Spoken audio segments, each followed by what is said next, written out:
Wow. Wow. Oh, my God. Hi, everyone. The Cats, the Geelong Football Club, have pulled out one of the all-time victories for this great club. One of the all-time victories interstate against the red-hot Adelaide Crows. And somehow, I don't know how we won that game. I don't know where it came from. I won't say it's a game of two halves. It was a game of miracles and madness, or miracles and mistakes. Absolute frustration for about 3.5 quarters, balanced with a little bit of brilliance here and there as well. And geez, Adelaide are good. And you don't need to give them much, really, do you? You don't need to give them a lot. Cats somehow won that game. I don't know how we won that game, everyone. I really don't know how we won that game. This is Postgame Live. My name is Ben, if I can just pull myself up again. Yeah, my name is Ben, and thank you for tuning in. We are coming to you from YouTube and Twitter. I don't think the Facebook's working tonight for some reason, but that's okay. Hopefully you're watching on YouTube. Hopefully you've got the kindness in your heart, the joy, the adrenaline still pumping through your veins, and that translates into clicking that like button on your screen there. If you're watching on Twitter, that's cool. Jump over to YouTube, though, and have a chat with us on YouTube. Now, as we always do on Postgame Live, before we get into the show, as we always do on Postgame Live, we are giving away a free pizza. Now, because it's Gather Round, I'm giving away 2 free large pizzas tonight to our best caller or commenter in the chat. So bring the energy in the chat, whether you're a Cats fan, whether you're a neutral, whether you're a Crow eater, whatever. Bring it tonight. We want to see the energy. Please bring that in the chat, and we'll post the link. Let me just get the link up. I've got the Vella family in the green room ready to go, but I'll post the link in the chat first. Here we go. If you want to join in, by all means, join in. I'll get to some comments shortly before I launch into the show. G'day, Shadu. How you going? Mighty Sparlocks there, as per normal. Jackie Mack, we love you. J Mac. Who else? Mrs. Nobles. Hello, Mrs. Nobles. Amy, love you, Amy. Refused him, I think. Dave Francis. G'day, Dave. Casey, can see you there. Roaming Craig. And I think that's it for now. But if you are, jump into the chat, everyone. Maybe just drop Shannon Pizza in the chat, and that'll alert me as I scroll through later on and try and award a winner potentially. But there may be an awesome call. It might be the Vella family. They've already won a pizza. I don't know if I'm allowed to give them 2, especially a double pizza. But anyway, all right, some quick thoughts on the game tonight. Obviously, there was a late out with Tom Stewart. We kind of felt like that might happen. I know he looked a bit proppy. Mr. Soups was saying he didn't look good after the game last week against the D's.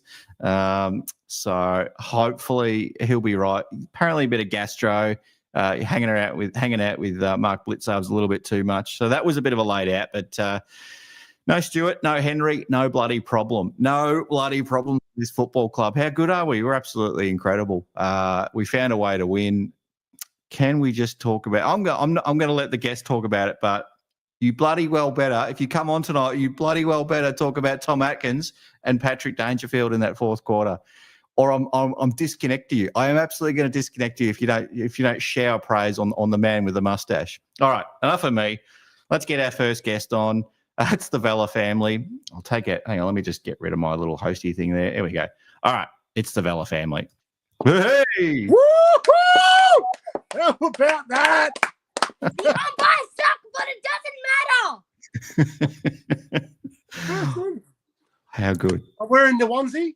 I remembered. Oh, I forgot. But today was supposed to be, it was a silly pajama night. My God. I represented. I don't know what's going on. I thought there was going to be TMNT pajamas, but nothing, just me. I'm the only one who showed up to the party. What is going on? Hang on. I did have a Baby Yoda pajamas, but I think they're in the wash. I'll have to find the Baby Yoda pajamas. I'm gonna have to do it for next week. Hopefully I believe if you are a guest and you want to come on tonight, you don't have to wear your pajamas, but that was a bit of a joke last week. Represent. Wear the pajamas. Do something. Come on, go crazy. How good was that win? Oh. Oh, man. I can't believe it. He was yelling. I almost couldn't hear anymore. I've lost the voice. The voice is gone. I tell you what, I'm going to get a number 1 jersey, mate. Rhys Stanley. I don't know. He's a new man. I just love it. What is going on there? Oh. And I'm not going to swear, but he's Big Reese, mother rucker. He's huge. He's got a huge. new lease on life. What is going on here? I can't believe it. Like, that was amazing. I've never seen I don't remember the last time our defense struggled that badly, especially early. We didn't have Tom Stewart. We didn't have Jack Kenny, but it doesn't matter. But I also don't remember the last time our midfield dominated like that. We won almost every single clearance. Like, we just cleaned them up with the clearances, but if we didn't score, they just turned it over and just took it back so fast. It was like, oh, this is so frustrating. But, oh, my God. I'm so hyped. I can't, What is it with Adelaide Oval? What is it? Is that like 8 of 9 or 9 of 10 at Adelaide Oval now? And we all remember what happened in the qualifying final last year, smashing the Power by 10 plus goals or whatever it was. We love playing there, and we love playing against Adelaide Crows. It's now 6 out of 7, I think, against the Crows. I think. No, 8 out of 9, maybe. That is something like that. You're probably right, but we've got the wood on the Crows. That is, that's just unreal. That is such a good win. I'm going to have a good week. I'm so chuffed, I swear. Uh-oh. He's gone early. Lucas is doing a new run. I'll do it. Hey, let's go. Let's go, Lucas. If you weren't watching last week, the last 45 minutes of last week, we gave him a new nickname. It's Leisure Suit Lucas. He didn't actually have his leisure suit on. He had his birthday suit on, I think, through the whole show. All right. Now I did threaten before I got you on. I did threaten to disconnect if there was no love shown for Tom Atkins. So please give me. No. Atkins, like, just a tackling machine. Just a bit like, he looked A grade tonight. Like, he was just just everything. He brought everything. Didn't just bring the tackling. It was just class around the ball. He was a player. I've never seen him play like that before. Time just stood still when he grabbed the ball. He and got it was a just lot of clearances. What is that? We thought early in the season he was going to struggle to be in the 22. Well, no, he's absolutely killing it right now. This is just this is amazing. Well, we had a lot of Cat fans saying Tom Atkins doesn't deserve a spot in this team, that he's got to fight for it. And, he's fighting for it. Tell you what. It's his now. Like, I saw something. Did you see the Ocean Mullen sling tackle? Yeah. How many weeks do you think that's suspended? 0. I think they'll get 1. I don't know. Oh, who cares? They're Adelaide. It doesn't matter. Declan, did you think the umpires were fair tonight? And hello, Adelaide Crows fan. No, especially that last quarter was just ridiculous. Play on! What is this 15-meter rule?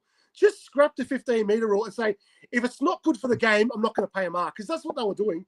Because then when Adelaide took a mark, it was 5-meter kick. He pays it a mark, and everyone's like, "You're joking." That kick out, I can't remember the Adelaide bloke that kicked it out from the goal square. 5-meter kick out. It's no, that's fine. That's fine. It just makes it sweeter though. Because what are they going to say? Let's enjoy it for a moment. Say now?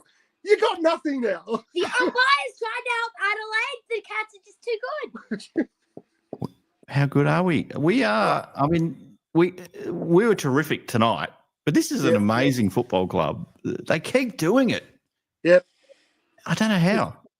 But also, like, the commentary in the first half was doing terrible. You would have thought we were down by 10 goals and we're just keeping it under 60 points to stay in the game. They go, Geelong's just staying in the game. We're down by 1 goal. We're down by 7 points. I'm like, what's going on? What are these guys doing? It took until the last quarter when they were going, hey, Geelong's all right. I'm but, Bloody hell. I feel good. I feel good. How I do you feel guys feel? terrific. Now, How do you feel, Dick? Say I'll something. just pause you for a second. I just want to let Kiri know. I can see you in the green room. When you get on the train, Kiri, I'll get you on. Kiri's got to start work early tomorrow, so I promised I'd get him on reasonably early. But let's talk a bit about Patrick Dangerfield. Can we talk about Paddy? Oh. He's 4 goals, beast. I always said he was going to make a really good forward later in his career. Like you saw that he would, and he's showing it this year. he's an animal, and it's gonna do him. Fingers crossed, touch wood. It's going to do his body so much good, not having to run in the midfield. I think he scored 9 goals this season already. Yeah, and he's kicking straight too, which is crazy. Like he had, I don't know, what was he 6-2 from set shots or something like that. He did miss one, and we thought, oh yeah, Paddy from 40 metres out. He often misses those ones, but he kicked like 4 goals, 1 tonight, so he's pretty accurate. That would have been a sweet win for him, mate. Like just shutting up the crowd. Like that is just, jeez, he is an animal. He's an absolute animal, Patrick Dangerfield. Just so happy. Declan, say something. You happy or what? Yes. Yeah. Who do you think played well? Who was the best player? Bailey Smith. Bailey Smith? Yeah. Like that. 35 disposals, 1 goal like that. Yep. Bailey Smith. A lot of the really tough stuff, and not every kick was terrific, but he was getting the possessions in and under, and he was bursting away from traffic. It was a bit of one of those kind of games where not everything was pretty, but I don't know how many goals we kicked tonight. I haven't got. I'll have to get the scores up, but both teams kicked over 100 points, and that's what you love to see. I mean, your dad will remember the 1990s. 17. How much was it? 17. 17. Declan says we kicked 17. I haven't got the scores in front of me, but I can't see it from here. But I think we scored 18. No, I've got 18 right here. You got 18. Wait. It's all right. Shut up. My phone's making noises. Sorry. I didn't mean to tell you to shut up. I was trying to get the score up and it started playing. 18 goals. That's pretty good. 18 goals, 11 versus 15 goals, 10. There you go. Yep. And Jezza kicked 4, I think. Especially Jezza kicked 3 in the last quarter. Zach Guthrie kicked 1. Big baby Zach. And I saw Connor O'Sullivan getting up into the forward. Yeah, last quarter. Yeah, no, it was Connor O'Sullivan was fantastic. Shout out Go Time AFL. Thank you for your support to Go Time AFL, member of the Hoops crew. Aiden. G'day, Aiden. Get on next time, Aiden. We want you on. Jump in. Oh, geez, I've got a few in the chat here. They're all jumping into the green room. They're all jumping in. Boss, it's such a good win. They said on the Discord, they're like, everyone gets a post-game live tonight. They show it, like, get excited. Because this is one to really celebrate. This is a big win. This is exciting. Like, I don't care how long it takes. It's a great lead into the big game against Hawthorn. I think we got this. We won last year's Easter Monday. That was with Tom Hawkins. That was with Tom Hawkins. He was. So we have Shannon Neal. We've got no thumbs, Shannon Neal. I love you, Shannon. But no, Shannon did some good things tonight. But it was just a typical Shannon type of game, really. A bit of fumbles and all that. But it was, forget about all that. Forget about all the mistakes, all the poor decision making, all the errors. It was a game won on heart and heart alone, and just a classy team that really stood up. And I thought, and sorry to sort of take your airtime a little bit, but I actually thought the young kids were really, really going to get found out tonight, and it just looked like especially in the first few quarters. Some of the back line looked in disarray, and I just thought, We saw Lawson. Lawson looked like he was struggling in the first half a little bit, and we haven't seen that before. So that's how much pressure they were under. Yeah, all of them really like DeConning, like all the defenders were just like under extreme heat, like. But their forward pressure was elite in the first quarter. Like another one calling Josh is calling Atkins an animal. So Danger's an animal. Everyone's an animal. Oh, just, my God. Oh man, You should have seen him. He was yelling. oh, it was it was exciting. Very passionate, very passionate. Dangerfield could be all Australian right now. I reckon he's all Australian right now. If you're doing a rolling all Australian team, he'd be an all Australian forward right now. Like that. Yeah, he probably would be. He'd be an all Australian forward. Hey, Sparlock saying, "Did you like the Danger strut?" I'm going to try and do that. Hang on, he kicks the goal. Hang on. Oh, he's like, yeah. He just stood there. That's it. That's a photo there. That's a statue right there. Get a statue made at Adelaide Oval. Get it done at Adelaide Oval. Have it made there. Put it right he was there. an ex-Adelaide player. It makes sense. Give him a statue. Mighty Sparlock, you're in the running for the pizza, Mighty Sparlock. Thanks for that one. And I loved. Do you know what else I loved? I loved it at the. I think it was at the end when Tommy Atkins was just right in Bailey Smith's face, and I think he said something about, "That's effing Geelong football for you, Bailey," or something along those lines. He was like telling him, "This is what it's all about, mate. This is why you've come to this club." And I love You've it. come to the greatest club of all. It wasn't just to spend time on Reece Stanley's farm. It was to play footy. I want to go to Reece Stanley's farm now. Same. He's playing such a good I football. want to hang out with Reece Stanley. Yeah. Get everybody. I reckon we chat to Reece via the club and we say, like, Reece, we want to have a pre-game meetup or post-game. Yes. We want to do post-game. Oh, imagine if we did post-game live from the Stanley Farm. Post-game live at the farm. Done. From Reece Post-game Stanley's live farm. at the farm. Done. In the books. I love it. Oh, goodness me. Kiri, if you're there, give us a thumbs up. If you're on the train, you're a little bit I think I've got you. Yeah, you're on the train. Beautiful. All right. If you want to hang around, I've just promised Kiri I'll get him on early. You're welcome to hang around. I'll get you back on, kids. But I did promise I would just get Kiri on before he has to go to bed and get his beauty sleep, because he is the Greek. We all know he's the Greek Adonis, and we've got to let him have his beauty sleep. That's all right. It's late. It's late anyways. Just say, what do we say, guys? Go Cats. Say it, Dick. Go Cats. Go Cats. Have a good night, everyone. Woo! Take care, everyone. See ya. All right. He's on the train. He's on the train. Hello. And can you hear me, mate? I can hear you loud and clear. And how was the energy tonight, mate? How's the energy on the train? I'll show you right now, mate. I'm bombarded. Oh, look at you're nervous. I don't know if I should tell you my true thoughts about the game. Otherwise, I might be bashed up. But here we go. But no, look, midway through the second quarter, Heights, isn't it? Crows of the Adelaide Oval. They're not an easy task, but to our credit, just absolutely turned it around. That was a very mature performance from the Cats, especially in the second half. Atkins was huge in the stoppage. Dangerfield felt like he was playing the one league game in 2017. I thought he was going to kick bloody 6-7 goals. But at Bailey Smith, I thought that was probably his best game for the club so far as well. Yeah, probably better than his first outing, but just the stakes that were on the line tonight. Absolutely incredible. Definitely. Am I on loudspeaker? Am I on loudspeaker? Backs against the wall. Yeah. Can I just say something to all the Crows fans behind you? Suck shit, Crow fans. Suck shit.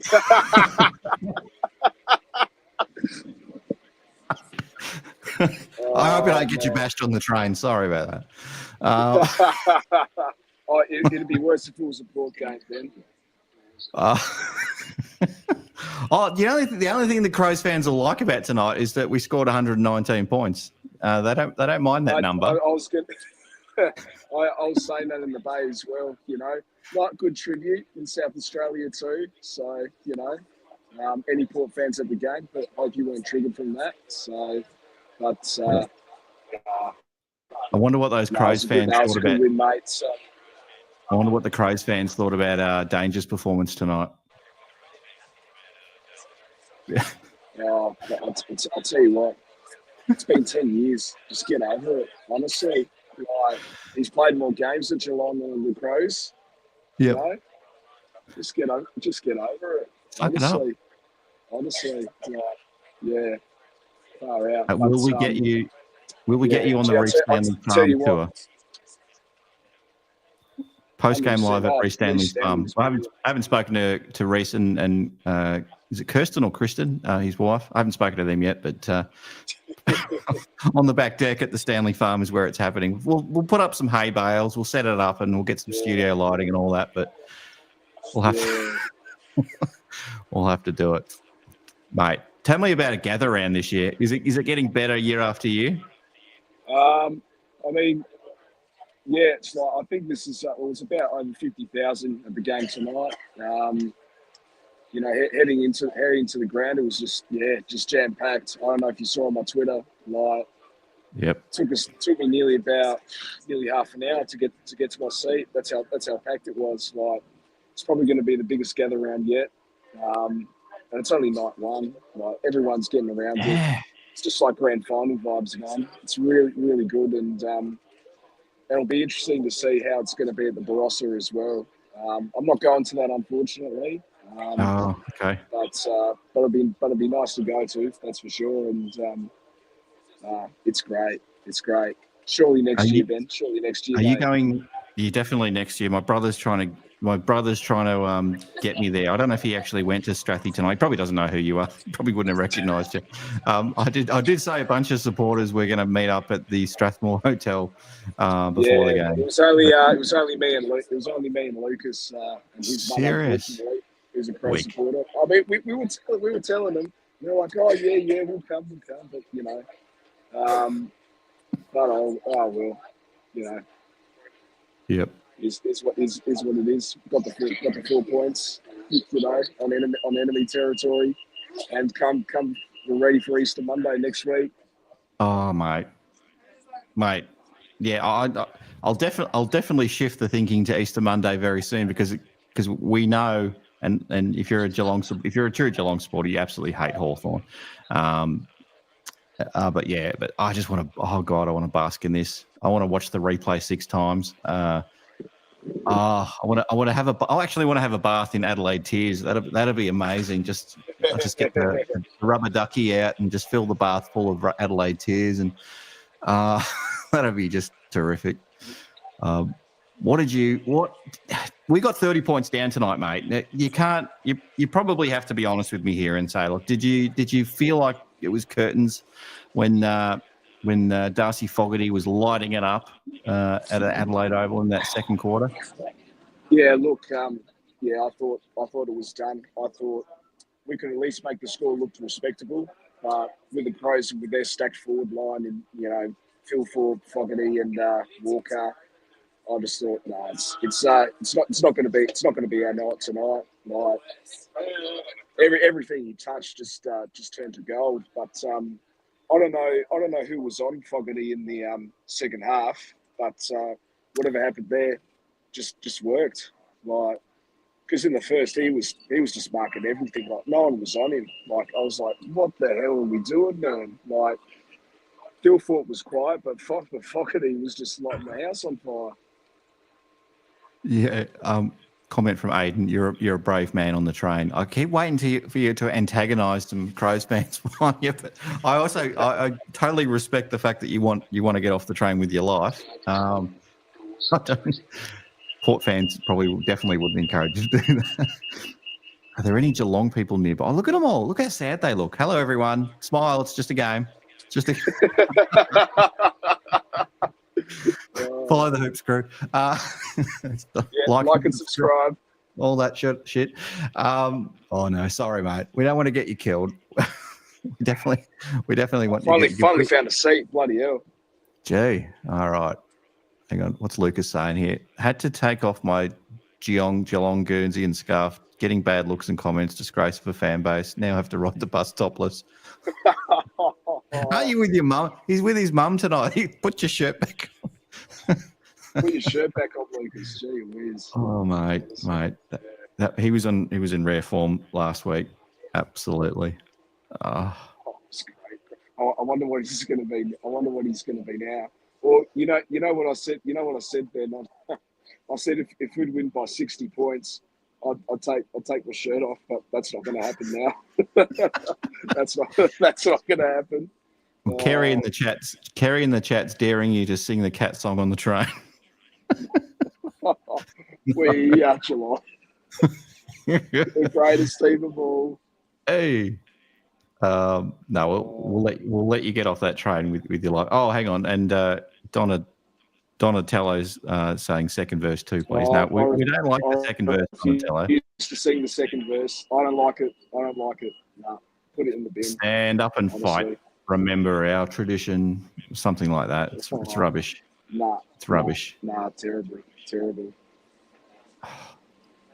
Atkins, the soul of the game, didn't quit when we were getting smashed in the second, says Tim. G'day, Tim. And I don't get why people bag this guy as well. Like, he's in our best 23 for a reason, you know? Like, he won't get you 20 or 30 touches every week, but he gets the hard ball, you know?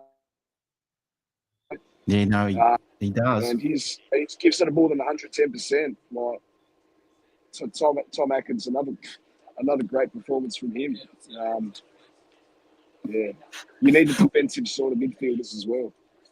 This show needs a rating. It's early. It's a Thursday night. It's a school night. Not even midnight yet.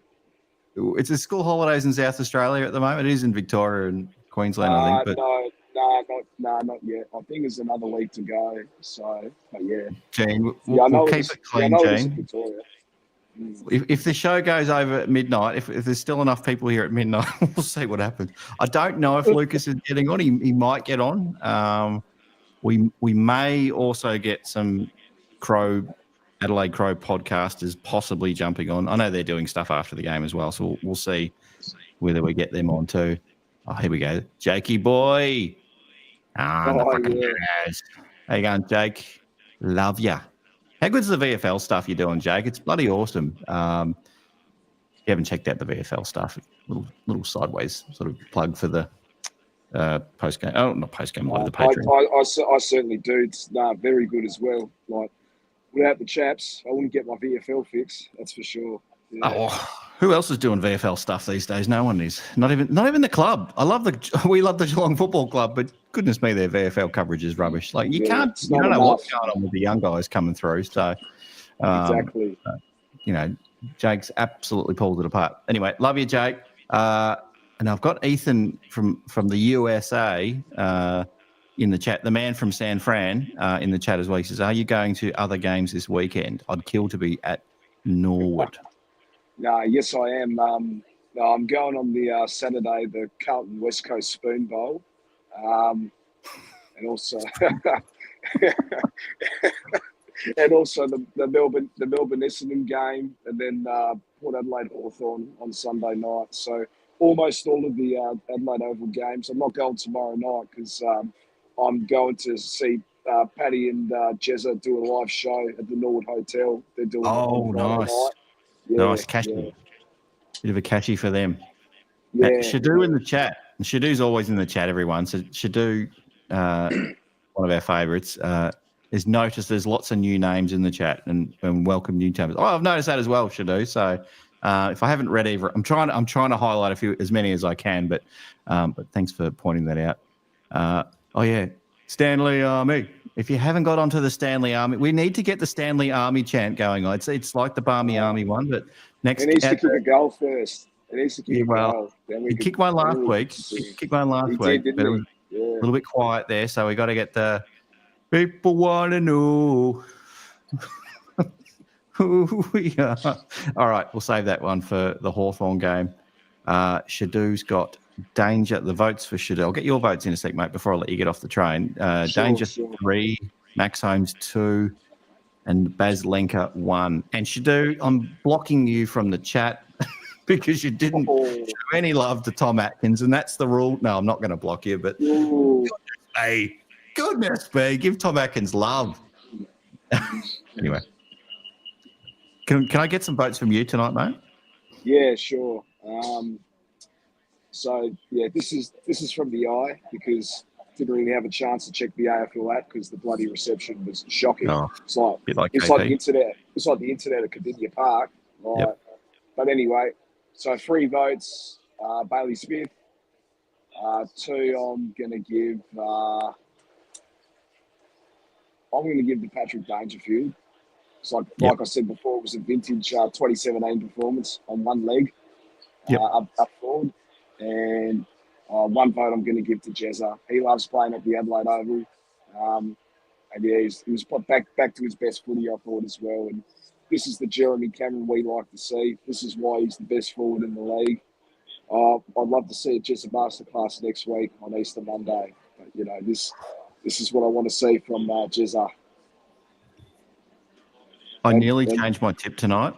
I'll be honest. I picked Geelong.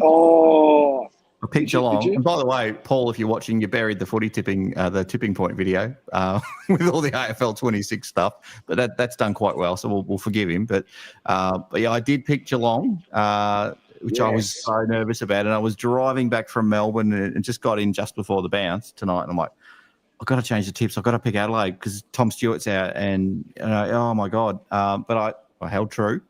I stuck to my guns. Trust the system, Kiri. Yep. Trust the system. You can't go wrong. Hey, you know, qualifying final last year, Tom Stewart was laid out. I thought, you know what? Let's keep the faith. Let's keep the faith, you know. And what a good omen that was, Ben. You know, stuck to our guns, trusted the system. Just found. How does that Bon Jovi song go? Anyone in the chat?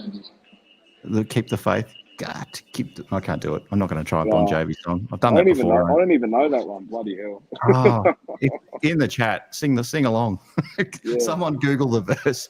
Hang on. What's this? Shadoo. Lucas set the bar for your shows, Ben, and it's damn low. Some would say it's really high. It depends on who you talk to. I think it depends on who you are and where you are. Gee, Gene really wants you to sing the song. Maybe next time, Gene. Not going to happen. Second verse is stupid. Says refused tum. Talk about tradition, changing the recording. I don't like the fact that they've changed the recording, mate. Yes. Which I said the other show as well. Like, get back to the original one. Get back to the original. G'day, Connor Toomey. I think it's your first time in the chat. Might be wrong. Slap me over the face if I've got that wrong. That's fine. We've won on a Thursday night, so clearly we get to watch the replay Friday, Saturday, Sunday. So we've got at least 3 opportunities to watch the replay before the normal working week comes around again. Don't forget the highlight package and all that shit. Get all the newspapers, read all the newspapers tomorrow morning, and or how about how Adelaide got robbed by the umpires again, mate. Oh, yeah. Tell you what, I don't want the free kick count. Is going to be gold. Yeah. And what was the free kick count at the end? I don't care because it doesn't mean anything because the amount of non-free kicks that Geelong got. Yeah. Especially those 2 instances where it's just like, 2 hole in the ball calls that should have been paid. That was like robbed for 3/4 time. Like, Yep. Far out.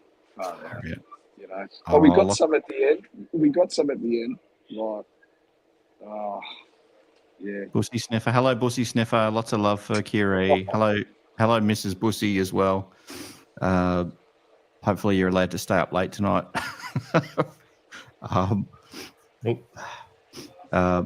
Yeah, like I don't know. Like I'm done my votes yet, but I'll probably have Tom Atkins with the 3, just 4 quarters. They just didn't respect him enough all night. Tom for 3. He's an honourable mention for me, so don't worry. Yeah, jeez, I'm ready to hang up. And probably Danger, just willing us over the line for the 2, and maybe Baz Linker for the 1. A lot of people have Max Holmes. God, he frustrated me tonight. He was frustrating at times because like there's so many times where he's just like kicking the ball. He doesn't know where he's kicking it to. Like, but I don't even realise he racked 32 touches. But just wasn't as impactful.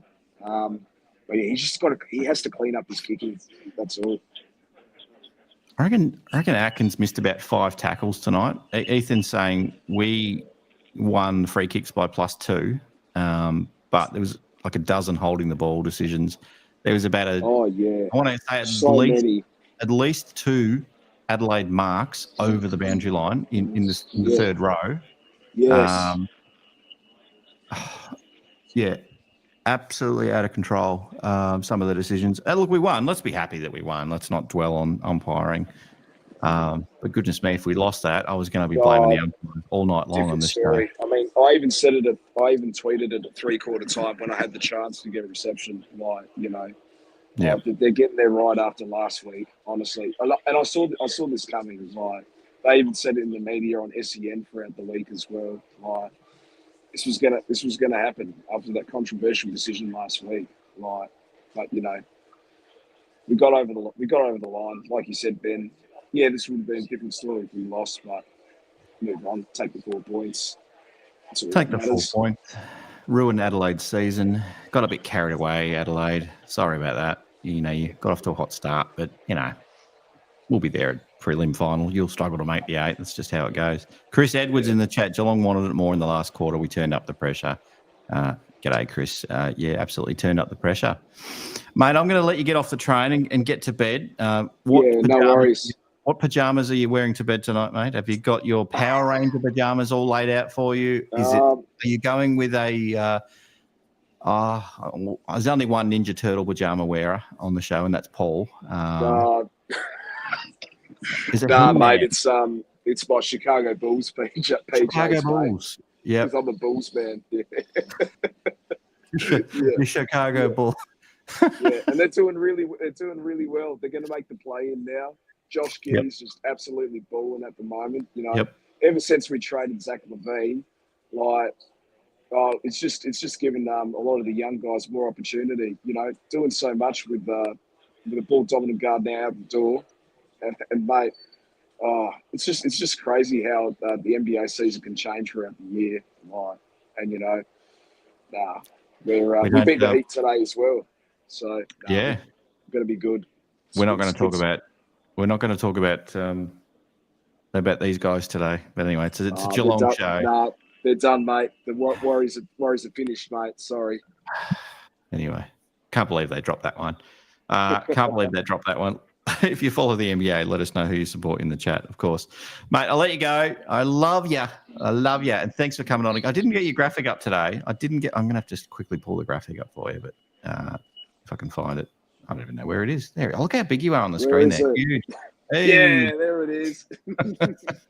I've got to change Lucas's one. I haven't changed it to Leisure Suit Lucas yet. I'm going to have to do that. So before I'm done.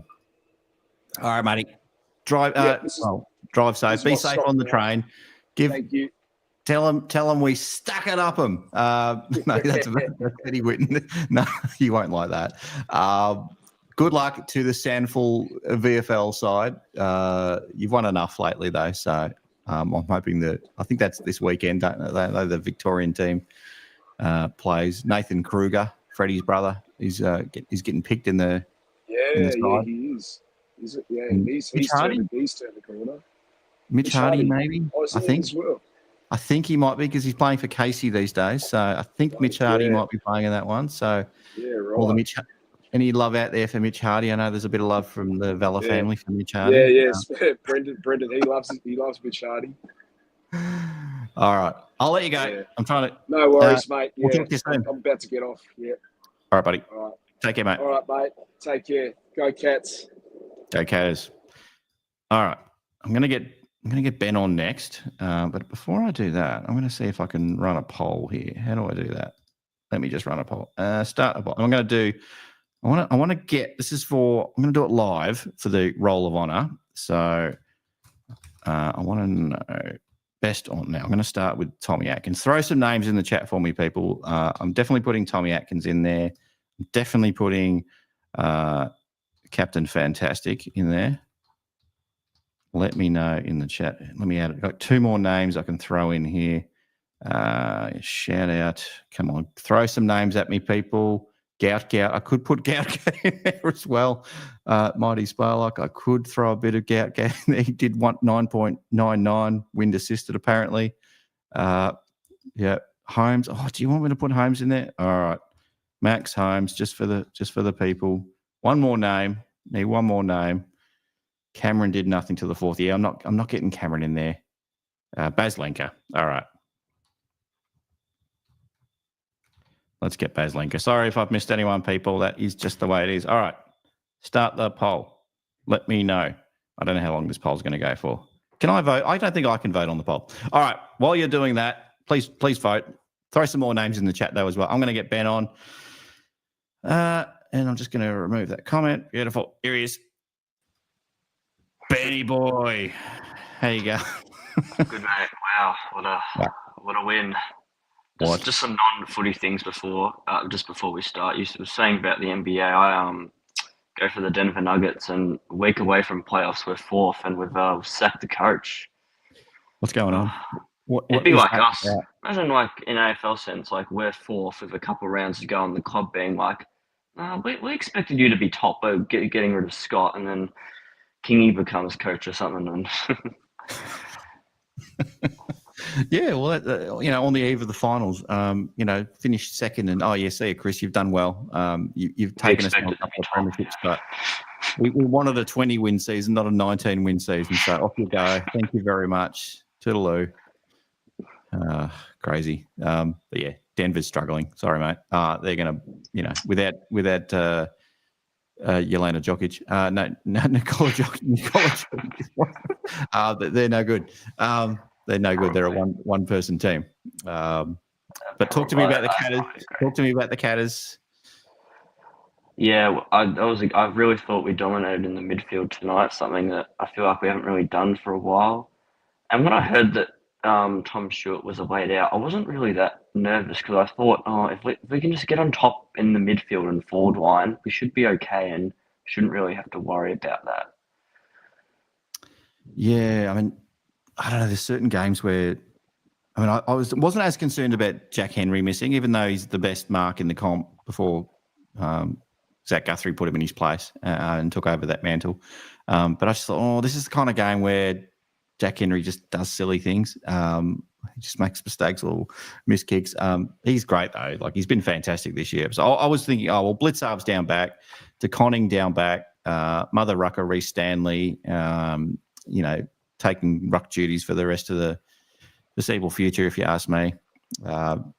We can't stop that man, can we? We can't stop Reece Stanley. No one's going to get in the Reece Stanley's way, including Reece himself when we have post-game live on the back deck at the farm. It's happening. I think that, just on the game as well, I thought while we were winning in the midfield, I thought still like our tackling was a bit off and our turnovers as well. Like, Adelaide got a lot of goals in the first half and turnovers. Yeah. So yeah, I just thought if we can just fix that up a bit, we might be okay. We somehow did. It probably took until the fourth quarter to really lock in, do you think? Like, there was mistakes. There was a bit of brilliance, but, oh, my God, pull your hair out stuff throughout pretty much three quarters. Until that fourth quarter, it was just heart and soul footy for 25 minutes pretty much. Yeah, particularly in that last quarter for sure. Cameron turned it on and Dangerfield as well in the forward line. It was great.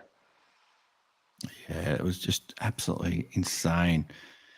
Mate, I want to get to one of these games one day. I don't know about you, but have you ever gone to an interstate game before? Adelaide Oval was the only interstate ground I've been to. I went to the first gather round, and my first interstate game was the 2017 prelim against the Crows. Oh, mate. I've never been to an interstate game where we beat the interstate team. But yeah, the Adelaide Oval was a great venue, and hopefully I might go to next year's gather round because it'll probably be the last gather round at Adelaide before they switch it around. So yeah, I don't know. I don't know about that. It's possible. So I'm just looking at the poll. Captain Fantastic 38%, Tom Atkins 33%, Max Holmes 4%. No love for Max Holmes there. Look, I reckon Adelaide, from what I hear and what I see, they're getting better and better at it every year. And I think originally I was like, move it around, give Perth a chance, give Brisbane a chance. I don't know about Perth one. Give Hobart a chance when and if the new stadium gets built. But I don't know, keep it with Adelaide for maybe another 3 or 4 years, I reckon. And, So, yeah, because I don't think I know in New South Wales they have 2 stadiums in a CBD Sydney that they could play at, but then again, I don't know. I feel like we should still have some games out in the country area. I don't think New South Wales local footy grounds would really be up to that sort of level, and I think Adelaide's a perfect place to have it. Well, they've put a little bit of money into those smaller grounds as well, I think. So, and they definitely put up those temporary stands and all that where there isn't enough capacity. But you'd like to think that they're going to get a little bit smarter with fixturing. I think they have every year. Clearly, just looking at the games this week, on paper it might not look that great, but a lot of the matchups, it was like a kick in it last time around that these teams played each other. So. As I was doing the footy tipping through the week, I was like, oh, gee, that was a close one. Oh, that's another close one. There was about 4 or 5 of them. Pretty much all of them except Carlton West Coast.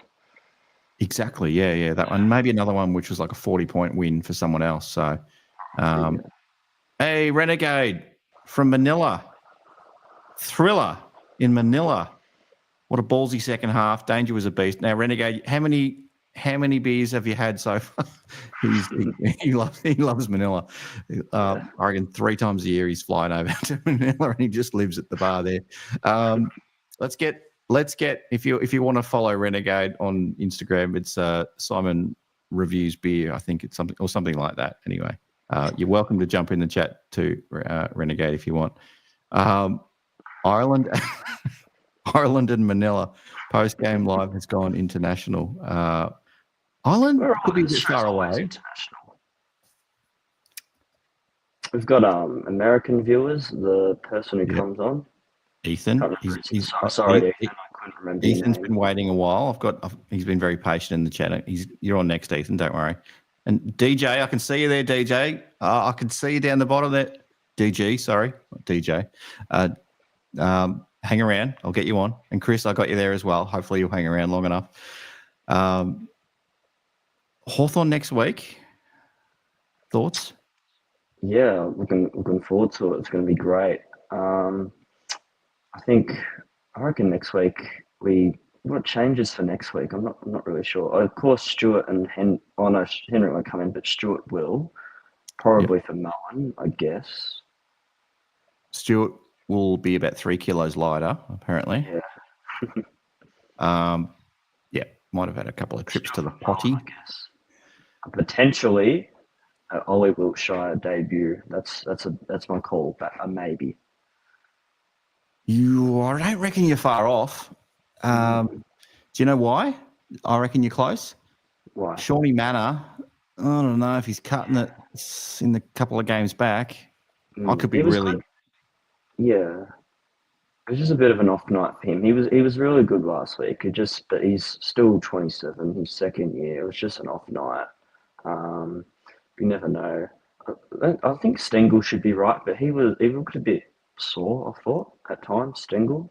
But particularly towards the end as well. So maybe for him if he's not right. But we've got a 10-day break, so got a while to rest up and I've been critical, maybe not publicly, but privately, screaming at the TV that Stengel doesn't go hard enough in contests, and just lets everyone else. You know when it's your turn to go, you've got to go, even if it's not going to benefit you personally. It's what you need to do as a teammate. Your teammates have got to trust you in those situations. I feel like he doesn't do that because it's not his.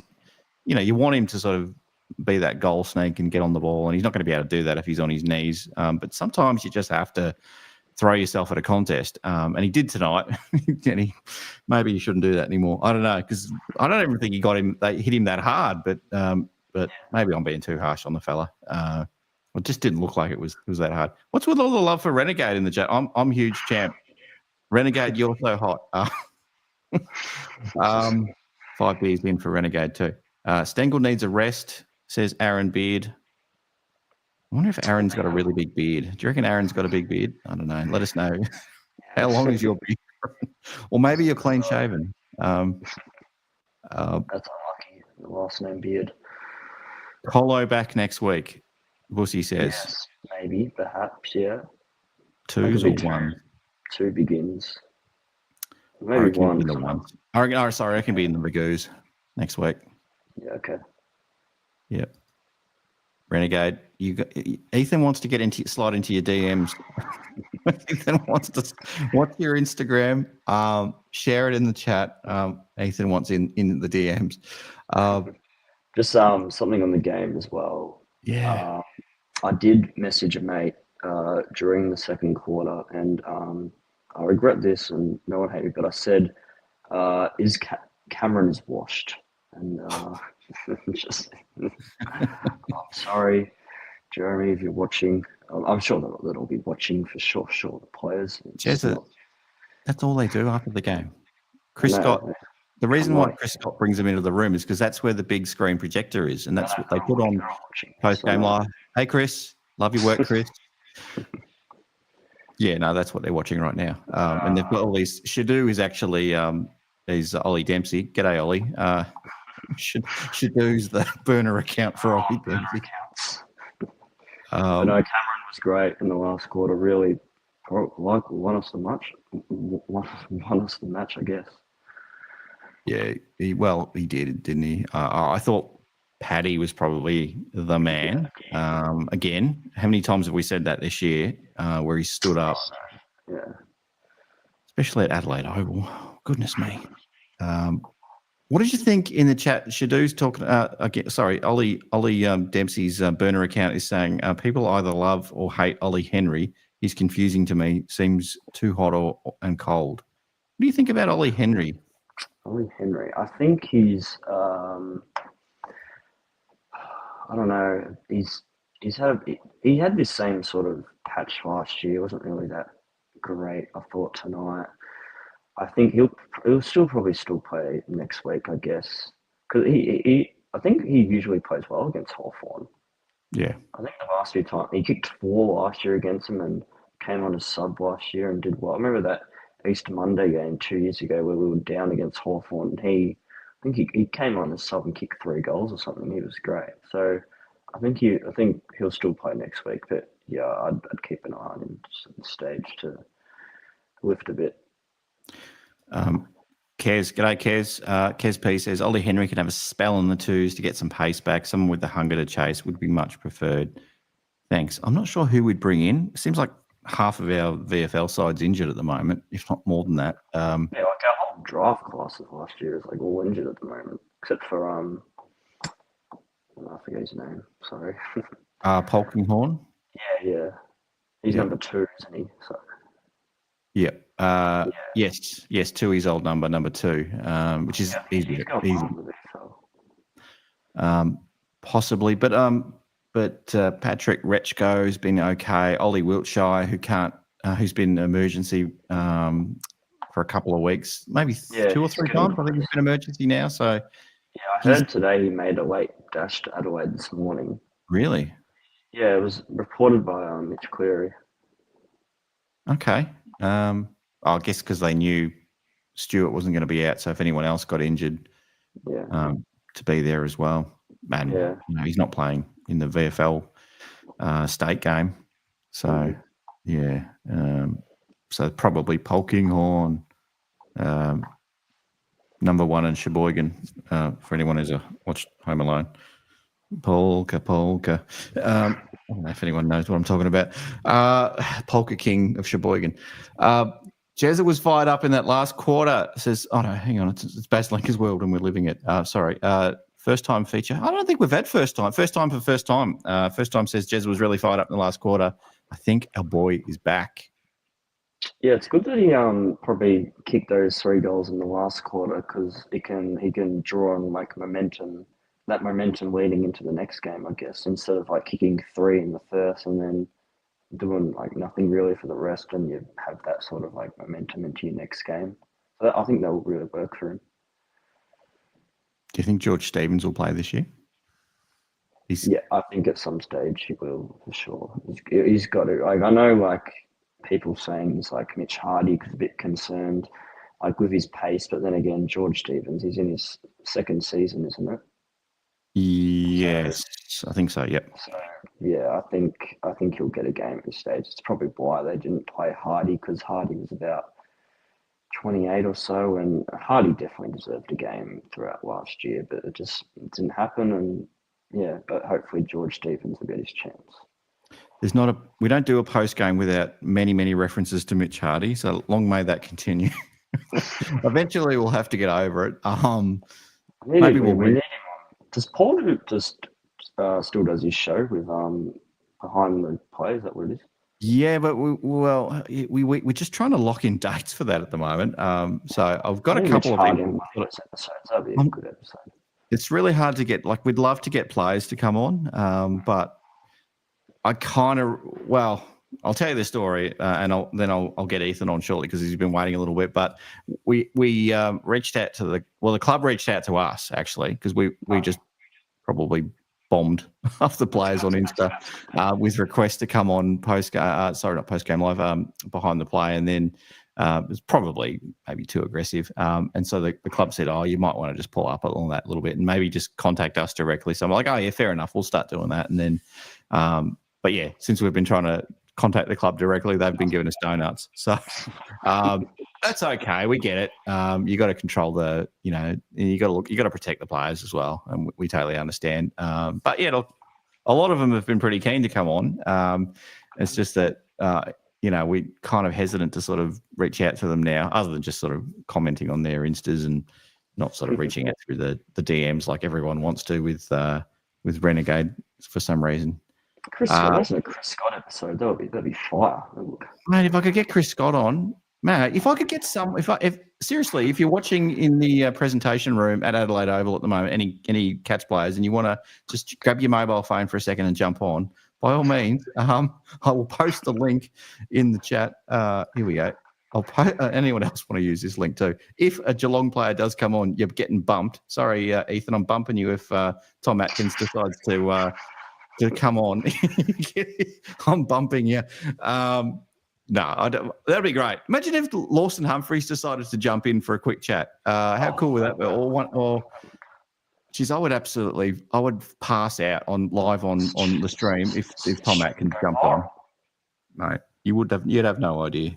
I'd be under this desk, and 911 would be called, and Mrs. Hoops would probably run downstairs and just open the roller door and just make sure I'm okay. All right, let's get your 3, 2, 1s before I get Ethan on. Get through a few callers tonight. 3 votes I'll give to Bailey Smith. That was his best game so far. He looked really clean with the footy. His kicks at space were really great, and kicked a goal, and he kicked a nice goal as well. 2 votes I'll give to Atkins. Yeah, just his clearance work was really great, especially in that first half when we were down. He was trying, he was fighting, and he was great. He did a good job.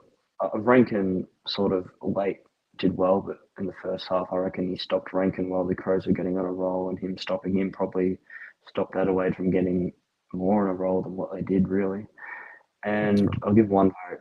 It's Max Holmes, I reckon. He still had a few errors with the footy, but he was still really great, I thought, in the midfield and with his clearance work. So a few drive-bys real quick. Probably Dangerfield and Cameron, I guess. Yeah, definitely. And Jesus always seems to bob up late and kick goals, doesn't he? It's the second time this year he's done that as well. So definitely. All right, I'm going to let you go. I've got a few. I've got 3 others in the chat at the moment. So, Chris, hang on. Jake, hopefully, Ripper, hopefully you'll hang on for a few minutes. I want to know the story behind the bandaged hand as well, Ripper, when you get on. Ben, love you. Thanks for coming on, mate. We'll talk through the week, I'm sure. We are aiming to get a watch-along show happening at some stage soon. So that'll happen as soon as we can. But yeah, it's something to sort of engage with fans while the Cats are playing a game. They've got a few more interstate games to come still, so I think that's what we're aiming at, a game outside of Victoria. But because I was away this week in Noosa, I wasn't able to sort of get back to Ben quick enough. So, but yeah, Ben's pretty keen to sort of sit through that with everyone and do all that, which will be lots of fun. Mate, good on you. Go Cats. Yeah, thanks. Thanks, Ben. Go Cats. Have a great night. Take care, buddy. All right. The man from San Fran. Here he is. How you going? I'm doing pretty great. San Diego or San Francisco? Brothers in San Diego. Lovely. Man, what a win. Between not having Henry and Stewart and the fact that the Crows played pretty well for a half, this feels different than the other couple of games we won this year. And this is the first time we beat a good informed team. Yeah. I mean, first half, look, every time the Crows were getting it into the forward 50, it felt like it was going to be a goal. We held them to 28 in the second half. Oh, did we? Yep, it was 72. It was 72 to 60 at half. And they only had the one goal in the fourth from, who was it? It was cut it from 16 to 10. It was Rankin. I mean, like, Rankin looked like his calf wasn't bothering him at all, and we still managed to win that game going away, and it was because of Tom Atkins. You know, there were a lot of guys who deserve credit for tonight. Everyone played well tonight, honestly. But Tom Atkins was the leader. It started with him. Like, in the second quarter when we were getting run over, he was just fighting for those extra couple seconds on center bounces, pushing extra hard to get clearances, and that really flowed to the rest of the team. Like, everyone followed his lead. And Dangerfield's a hell of a captain, but Atkins the last couple games has played like he could be the captain. Frankly, all year he's played like that. And I'm just beyond impressed with how he played. I don't care that he only got credited with 5 tackles. It should have been double digits again. Maybe they'll go back and edit that. Yeah, can they do that? Can they do that? Have more than 7. And the way we adjusted, you know, like going into halftime, I was thinking, all right, we did a lot of things wrong. We had some awful turnovers leading to goals. There was a goal that they got off of, you know, set up by a mark that was basically on the bench. And we were still only down 2 goals. It was like, if we can just cut the turnovers and go and have everyone go hard through the middle, we could win this thing. But I didn't think we'd hold them to 4 goals for the whole second half. That's kind of hard to believe with how potent they are. That's crazy. Atkins did it all. And then we cut the bad turnovers. Dempsey had a couple of howlers early. He took care of business. How many different guys stepped up and had their moments? Whether it was it Atkins or Holmes who had one where they basically just knocked a ball away out of someone's hands like a basketball steal? I know there was one where Ollie Dempsey was kind of contesting a mark, but instead of trying to mark it, he sort of mucked it up, sort of mussed it up a little bit, and I can't remember who ended up kicking the goal. But yeah, it was kind of top of the goal square type goal. It's probably not the one you're talking about, but no, I'm trying to look through my notes here, and I'm not even sure. Just so many different moments with guys making plays. Cameron getting the smother on that hinge kick. And Danger got a smother too. Yeah, was that? Trying to think of which ones. I'm gonna have to go back and rewatch and enjoy this because, yeah, it was Cameron smothering Hinge. Hinge is kind of like the new Frostball. Like, you don't know what's gonna happen. He might do something amazing. He might kick it through his own goal, and it should have been paid as deliberate, but we ended up getting a goal after that anyway, so it all worked out. Yep. The umpiring in this game was just awful, and I don't care that the free kick count ended up in our favor. There were a lot of bad calls, and about 75% of them went against us.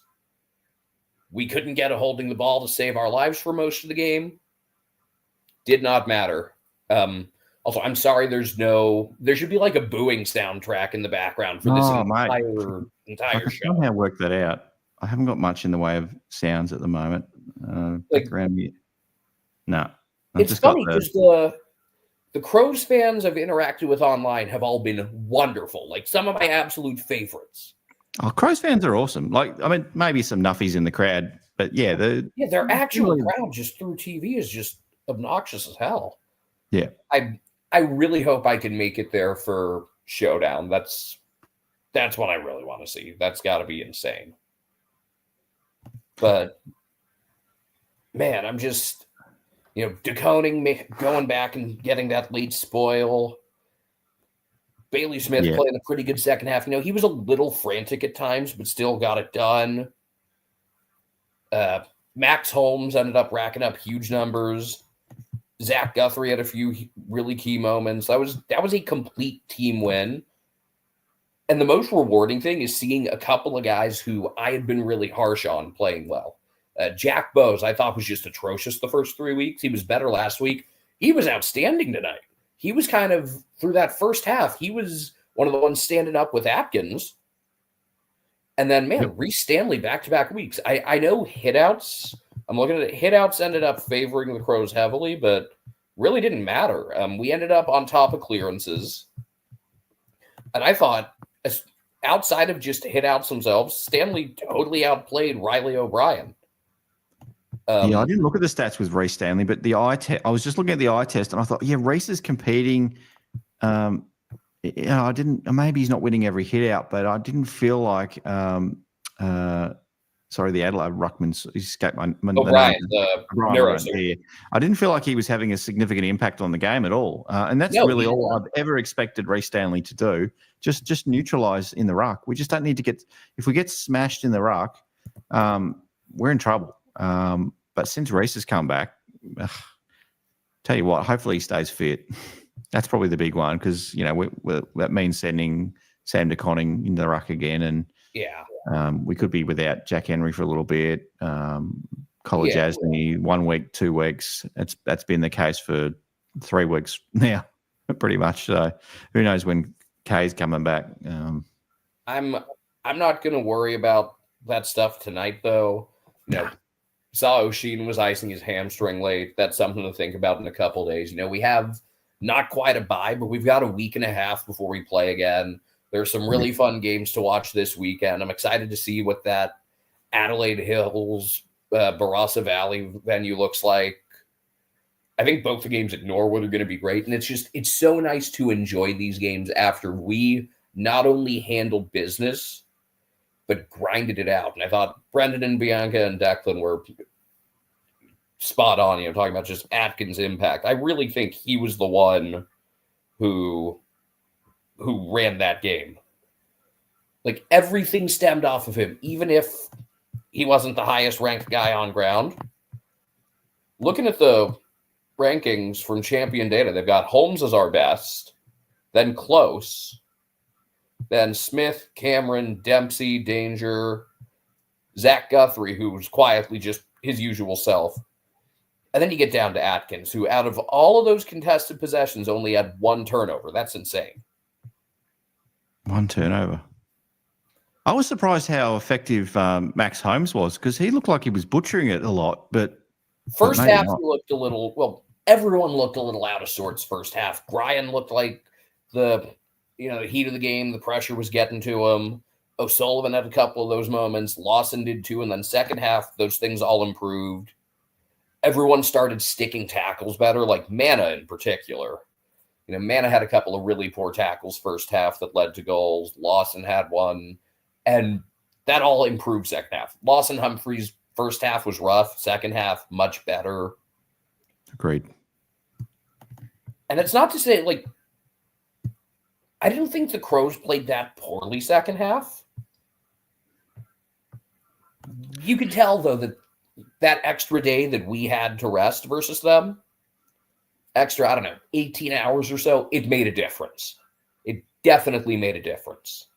Yeah, Crows weren't bad in the second half. We weren't. I mean, we were just better than them in the second half.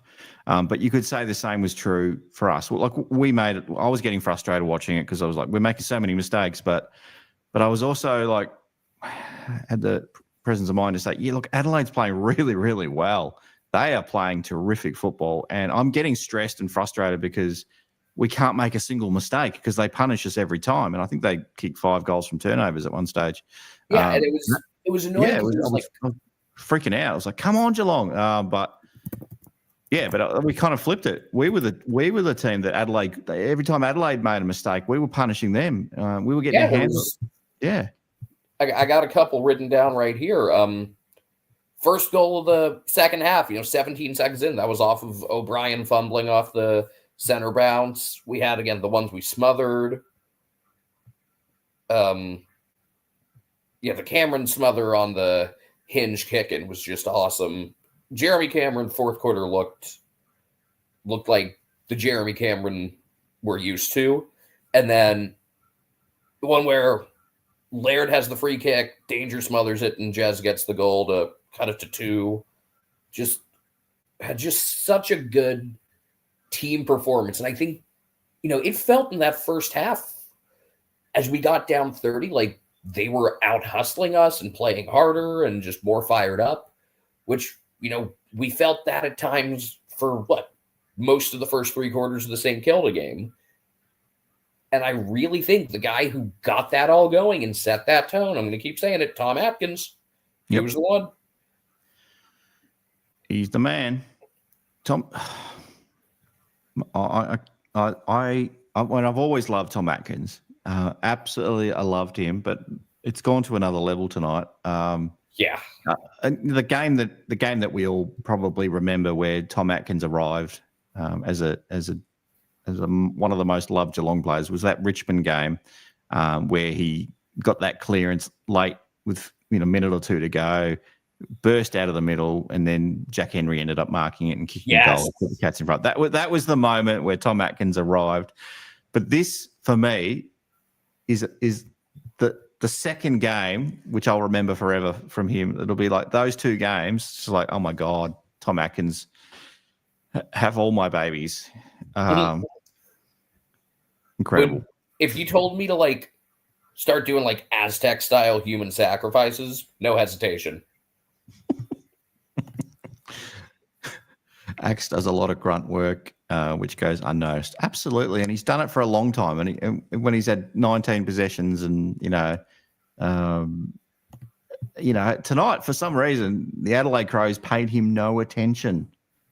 But that's... I think I was surprised how little adjusting Adelaide did after seeing a couple Crows fans' responses. Like when Smith and Holmes got going, they really didn't switch up anything there. I think we caught a couple of their better defenders on off nights and took advantage, and they're missing their top defender in Nick Murray, and we had to take advantage of that.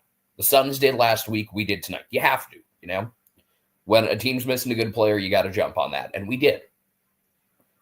But I was a little surprised that they didn't change anything up, really.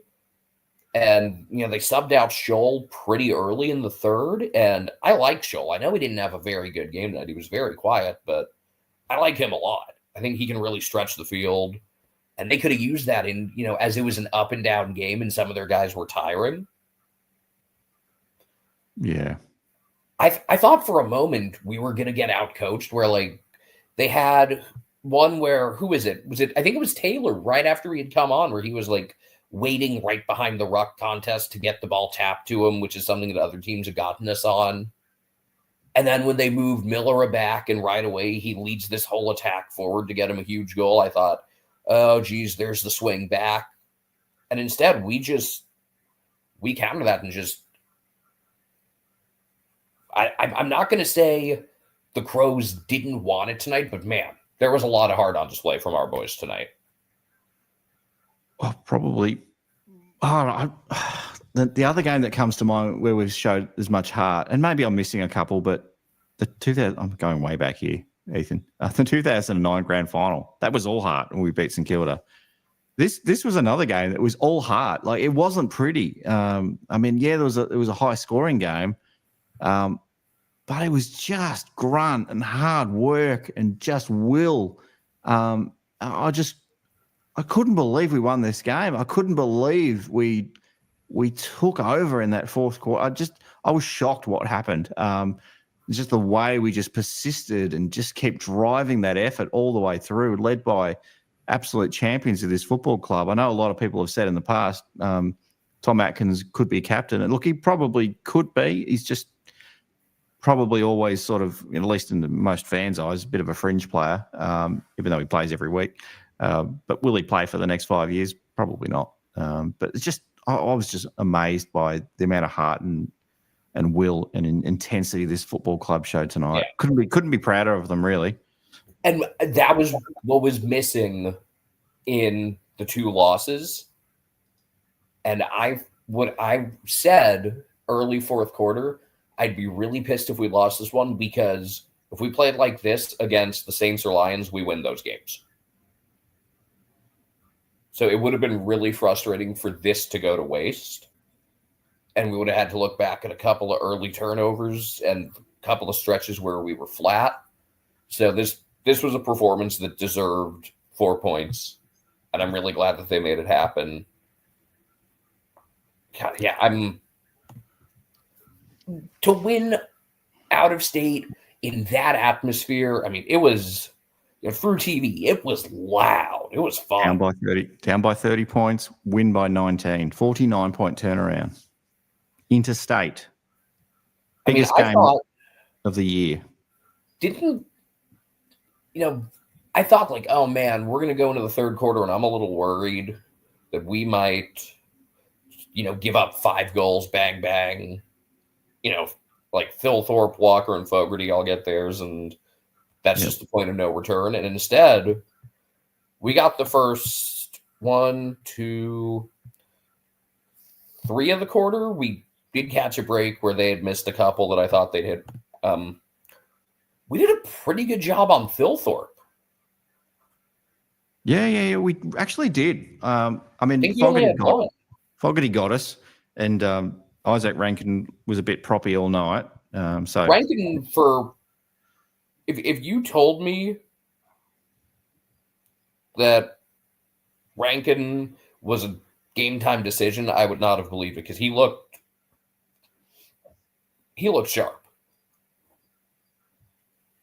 God, I'm just Pussy's going to work tomorrow with the full Cats gear on. That's the way, Pussy. Talk to Catman, get the face makeup on as well. That'd be nice. Just go all the way. And how good was Brad Close? I 14 disposals, but they all mattered. How many score involvements for him? 6 out of 14 disposals. He's huge. And in what was like four in the first half, I think he had four. I think that's right. At one stage, he had 4 disposals and 2 goals. Pretty sure it was about half time, and then he went nuts in the second half. Yeah, ended up with 2 assists, and he was outstanding. I mean, I say all the time, like, the more he gets the ball, the better. If he gets like 15 to 20 touches, we're really hard to stop. We're impossible. No one's stopping us, including the Hawthorn Football Club. They can't stop us. They'll probably get the job done over Port this week and be 5-0 and be cock a hoop and be crowing about how they're the best team and then they're going to go through undefeated. But I can't wait till the Cats come and ruin the party for the Hawks. I don't know. I think that Will Day injury is significant, but again, I will think about that in a couple days. Agree.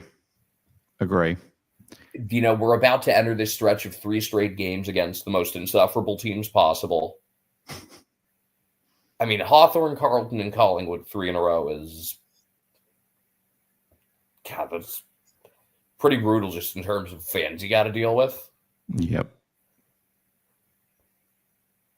Yeah, Adelaide. Adelaide fans at the game, I can't stand them. Adelaide fans on social media, they're fine. Oh, yeah, they're great. They've got a couple of really good podcasts, and Yep. But beating either South Australian team at the Adelaide Oval just feels like you emerged from a war. It's a tough place to play. It's loud. The fans are all over you. It's a fun way to win. Here's an interesting one in the chat from old Cheezel Crust. Thanks for jumping into the chat, by the way, Cheezel Crust. I don't know if I agree with you, but he says Sack Scott, or he or she says Sack Scott, been saying this for a while, but we need to move on. I don't trust him. The first half was gross. I reckon Hinkley or Voss would be solid options. It's time to challenge ourselves. Why don't we throw Terry Wallace in there and Rodney Eade? Nah, can't agree with it, old Cheezel. I reckon Chris Scott is an absolute legend of the AFL. 2 premierships, probably win a third when it's all done. If in 2021 I was not happy with him, and I think a lot of people weren't. But this was a night where a lot of people that I've said negative things about, and a lot of other people have said negative things about too, really showed up. Who could you be critical of? Neil dropped one, but caught a couple. O'Sheen was kind of quiet, and then he left injured. I would have rather seen O'Connor in the sub role, and Closey got in the full game, but I get that it was last minute. I agree. I think I didn't want Closey to come out in the first place. I just didn't want it to come like that. Is Tom Stewart on whatever diet Lamar Jackson's on? Because Lamar misses 2 practices sick every week. Yeah, it's not the first time Tom Stewart's had gastro. He's eating that oxtail pizza.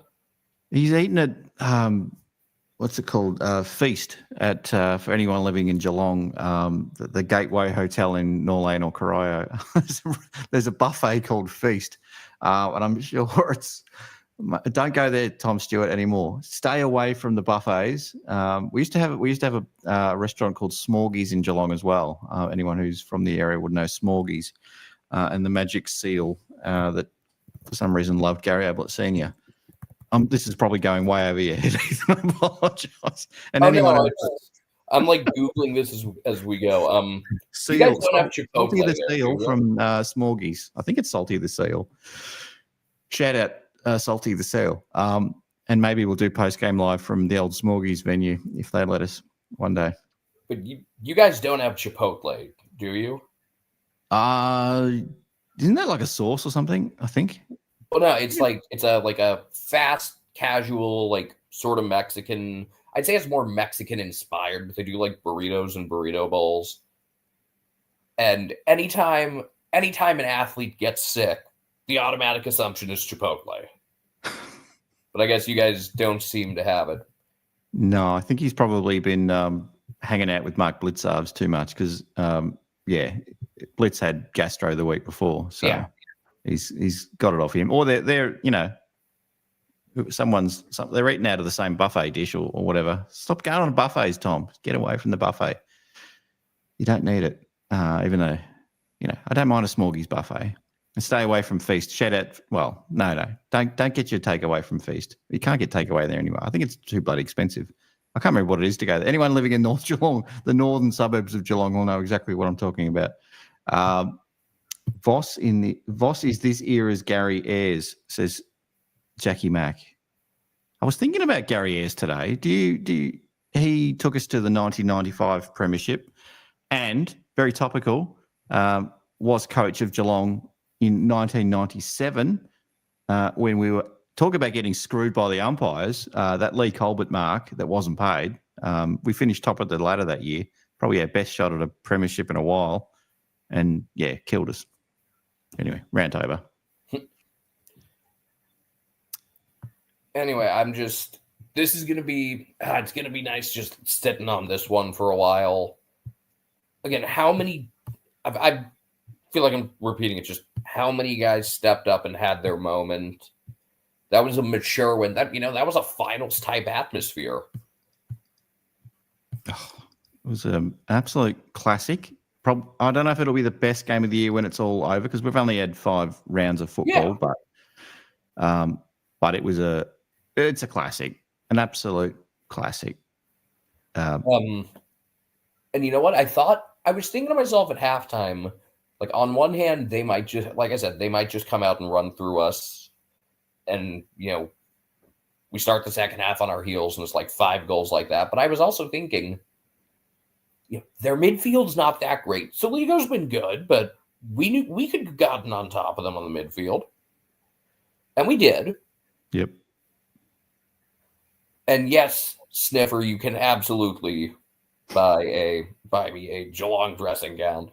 It was like everyone chip in. We'll get you got to get a onesie. We got to do what Brendan's done. Brendan's got the one. Our biggest enemy. Is that what you call it as well? A onesie? Yeah, you can call it that. But it's like, for a lot of the game, our biggest enemy was ourselves in that first half. I mean, look, out of how many goals do they have at halftime? 11? Out of those 11, at least 3 or 4 were entirely given to them by us. Sorry, I'm just laughing at Spartacus. They caught it in Adelaide. It's full of bacteria. And Jackie says, bring back Sizzler. You've definitely got Sizzler in the States. Yes, we do. We're going Sizzler. Sorry, white men can't jump, I think. Sorry, lots of deep cuts tonight. Now, there's a great interview. I'll close with this. I know you got a bunch of other people who want to get on.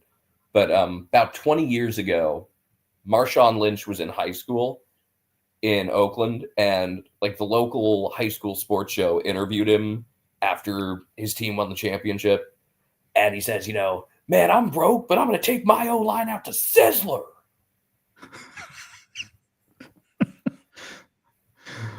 Well, have we got your 3, 2, 1s yet before you go? Yeah, I've been going back and forth on this. Definitely Atkins 3. I think Danger 2, Smith 1. But honorable mentions to Close, Guthrie, Holmes, a whole lot of guys get honorable mentions. Really, everyone. How many guys just O'Sullivan quietly good, Zach Guthrie quietly good, Brian great second half after a rough first half where he looked a little shaky. Yep. Because I was having some flashbacks between his turnover and like Walker just killing us to that 2021 game.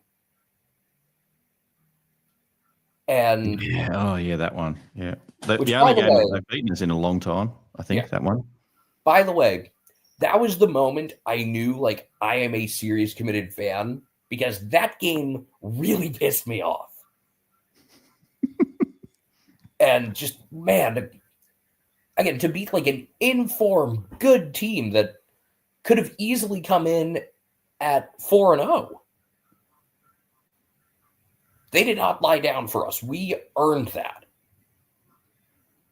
100%. And, we got some areas we can still improve on, but, you're at that part of the year where you want both results and process. And I think we got both of those tonight. I think we did. Can I let you respond to this? I think I'm a huge champ. I think he's trying to bait the chat. To be fair, this off-season needs a big shake-up. If we don't win the flag, I'm talking trading Cameron, delisting Paddy, and sending Stengel back to Adelaide and done with his club's midfield. I don't know if you are. Maybe you are being serious. And sorry if you are, apologise. Brave call. I will say this about Stengel. I would love to see him get a little bit more physical. There were a couple of moments tonight where I didn't think we were physical enough. Like I said, some of those broken tackles early. There was one where, like, Bose just let Rankin back out of a tackle. And that was about the only negative thing Bose did tonight. Again, as someone who's been super critical of him, he showed up tonight. Yep. Look, we had the better midfield, which is really nice to say. And Rob, I chose the Cats pretty much because it was mostly just Ryan Myers. He was what got me in. When you're first watching, it's like, all right, who stands out? It's like the guys with the hair, guys that you can pick out on TV when you don't know who anyone else is. So it was like him and Cam Guthrie, and players on other teams was like Anthony McDonald, Tipping Woody, and Ben Brown. Thank God I didn't go, to Essendon or North because of those. And then between that and like, all right, I definitely did want a team in Victoria. I wanted a team with a good song, and we've got a great one. And it all just kind of fit, and it was like it just felt right. But Ryan was what got me in. Yeah. And I agree with Shadu that love Ryan. They absolutely love him. That Lawson does need to muscle up a little bit more. But again, his second half was pretty sharp, and I don't think Lawson has played at the level we saw last year just yet. So we still have room where we can be better. But I would give tonight's performance at least an 8 out of 10. And I'm just going to soak this one in. And, like the photos of Homer Simpson smiling, tucked in bed as a big toasty cinnamon bun, that's going to be me. I love that. Thank you. I'm a huge champ for that one. That was good. Last one before you go. I just feel from old cheesy crust again. I just feel Chris Scott has no swag, and his haircut is not it either. Lacks composure when the team's losing, and is a prelim merchant. Like it's cool. We make finals every year, but I want flags, mate. I want flags too. I am somewhat happy that we've won 4 flags in 16 years or whatever it's been. I'd love one every year, but I'm happy that the Cats win most games. I can go to a home and away game and be pretty confident that the Cats are going to win every week. And there's not a lot of clubs in the country that can say that. So whether you win flags or not, I mean that's the end goal. But yeah, man, it's going to be so nice watching the rest of the weekend with this in the bag. Toasty cinnamon buns all weekend will be. Oh yeah, basically. I wasn't expecting this, even before the Stewart thing. They dug deep tonight. Incredible. I'm going to let you go. Chris has been waiting in the chat for a hell of a long time, and if you're still there, Chris, hopefully you'll jump on. I'll bring you up anyway. Ethan, thank you again. You're always on. I don't think you've missed a week this year, have you? Or maybe you've missed one. I can't remember. Well, I've been on all 5 so far. Yep. Everyone loves you. You just have to scroll through the chat and see all the love. Oh, no, it's a lot of positive comments. I appreciate it. No, lots of love on the Hoops crew, from the Hoops crew family for you, including myself. But yeah, lots of love for Lucas as well, who hasn't quite jumped into the chat yet, but has indicated that he is home from the football. So hopefully we're treated to some Lucas love. If that's not your flavour, everyone, jump off. But stay tuned if he jumps in a bit later. Mate, appreciate it again, as always. Hope to talk to you after a massive win against the Hawks in about 10 days' time. Hope so. But, big picture, we need to stay on the good side of 500. This does that. Yep. Enjoy this one. Hopefully, guys, rest up, come in healthy next week, and get ready for a big one. Should be another huge crowd.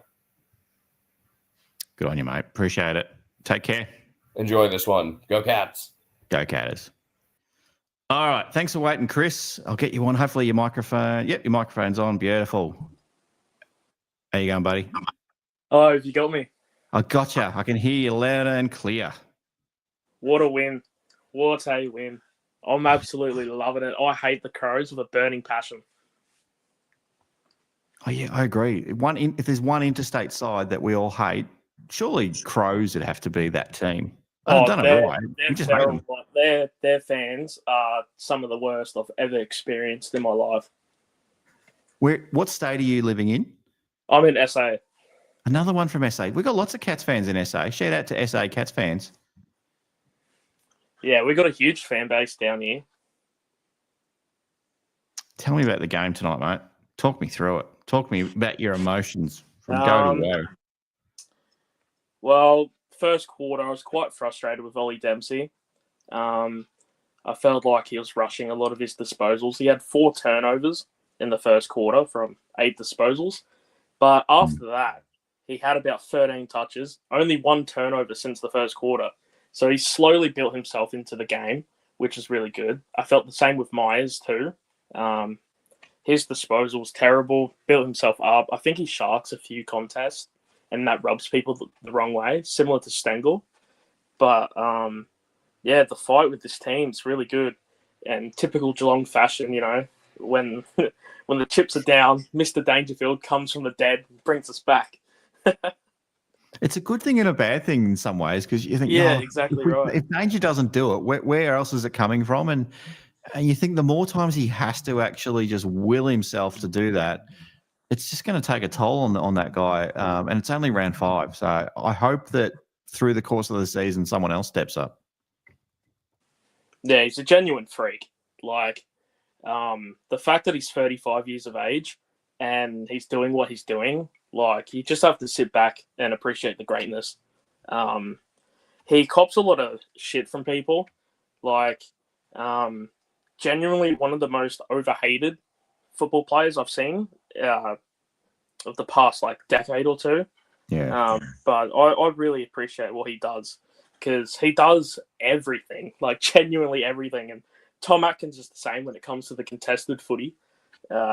Just a hard nut. Like, every time Dangerfield sees the open play, I genuinely think he wants to kill himself. That's how much he wants to win the footy. Like, yeah. I close my eyes every time he runs at it because I'm like, he's going to knock himself out. No, it's amazing that he doesn't. I think it's probably because opposition's just, I don't know, they don't back away, but Jesus Christ. I mean, Selwood did the same thing, but Selwood was half the size of Dangerfield.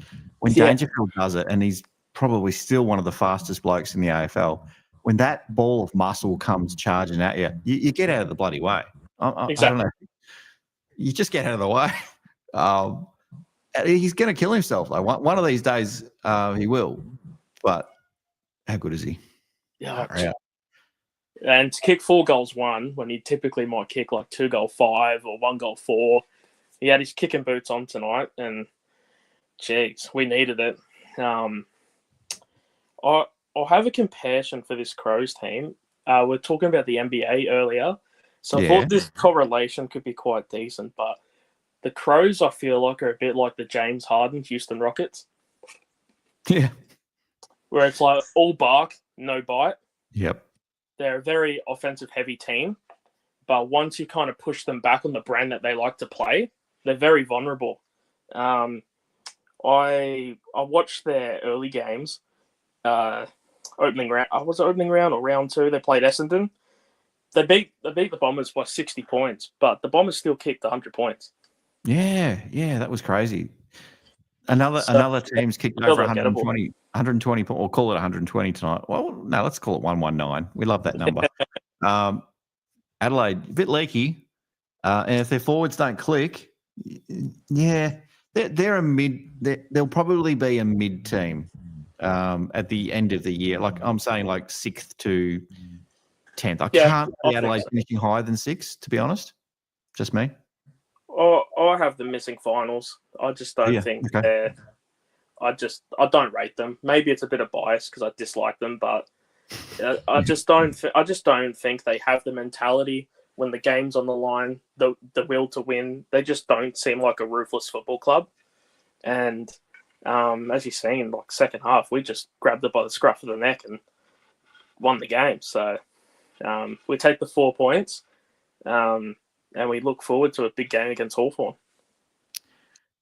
Shadu in the chat says, the crowds are wild and drunk on victory. Lucas will need to bring out the lights and the pads again. Prepare your nipples. I don't know if you caught the last week's episode, but yeah, it was almost full nude. Oh yeah, shout out to Lucas. He was sitting in the Crows Bay. He was sitting down. Was he he really? was sitting down the other end. Yeah, opposite scoreboard end. He was sitting with a bunch of Crows fans, and I was just like, mate, you're going to get killed down there. Do you know what? I love that. I absolutely love, and I'd love. I reckon I would almost want to sit in the middle of a bunch of Hawks fans Easter Monday. and I've done it before because I just love getting stuck into them. And you've seen me on this before. I'm pretty mild-mannered. Probably, I just get a bit of white line fever though at the footy. Yeah, and I'm like it's 5'9", different at I'm 5'9.5". I feel like when I'm at the footy, I feel like I'm 7'1". I can take on anyone. I see a person in a Hawthorn Guernsey in the crowd, I just fire up. Yeah. Good on you, Lucas, for doing that. Love it. We're all like that at the footy. Like, Yep. sometimes I'm thinking I can square up against some of the players, and they get a bit close, and you're like, "Oh, wait, mate, back off." Like me with Taylor Walker, I feel like I could square up to him. Then you see how big he is in person. It's like, yeah, nah, Yeah. nothing this one out, mate. Yep. No, How good was Bailey Smith? Yeah, terrific tonight. And it's wasn't always clean footy from Bailey, but that wasn't. I didn't care. I just loved the effort. I just loved. It really depends on like the flow of the game as well, because like sometimes like when it's quite scrappy and heavily contested, like with the pressure that the Crows would bring in, kind of knock on footy's the type of brand that you want to play, similar to like what Richmond did when they were successful.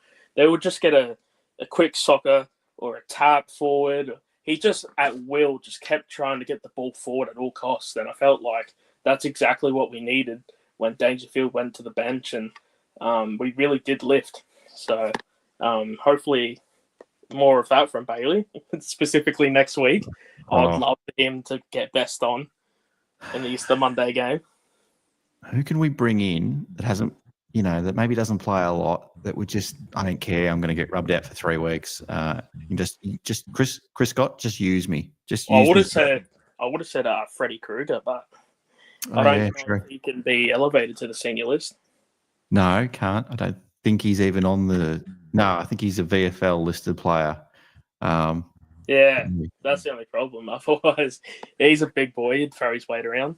Just Chris, use my body. I mean, I would if I was able to get out there, I'd be like, Chris, what do you need me to do? I've got 2 elbows and 2 kneecaps. You get Tommy Atkins to pump you up, and you'll do it, mate. If Atkins was getting in Bailey Smith's face tonight, pumping him up, I said this earlier. I think it was at the end of the game, possibly, or after a goal. Oh, mate, I'd love to know what he said to him, because he was intense in that moment. I was like, someone else said in the chat, I'd go to war for Tom Atkins. Tell you what, 100%. I was ready to start a war for Tom Atkins. Goodness me. Don't like war. If anyone knows Tom Atkins wants to start a war, I'll start a war. Yep. Couldn't speak highly enough of him as a person. He's had a couple interviews post-game, and they've tried to pump him up, and he just goes, "Nah, I'm just a team player. I play my role. My job is to make everyone around me better." And it's just, you love guys like that, because he's the glue guy. Without Tom Atkins, who's going to do the grunt work? You can't rely on Dangerfield to do everything. So, Tom Atkins, take a bow.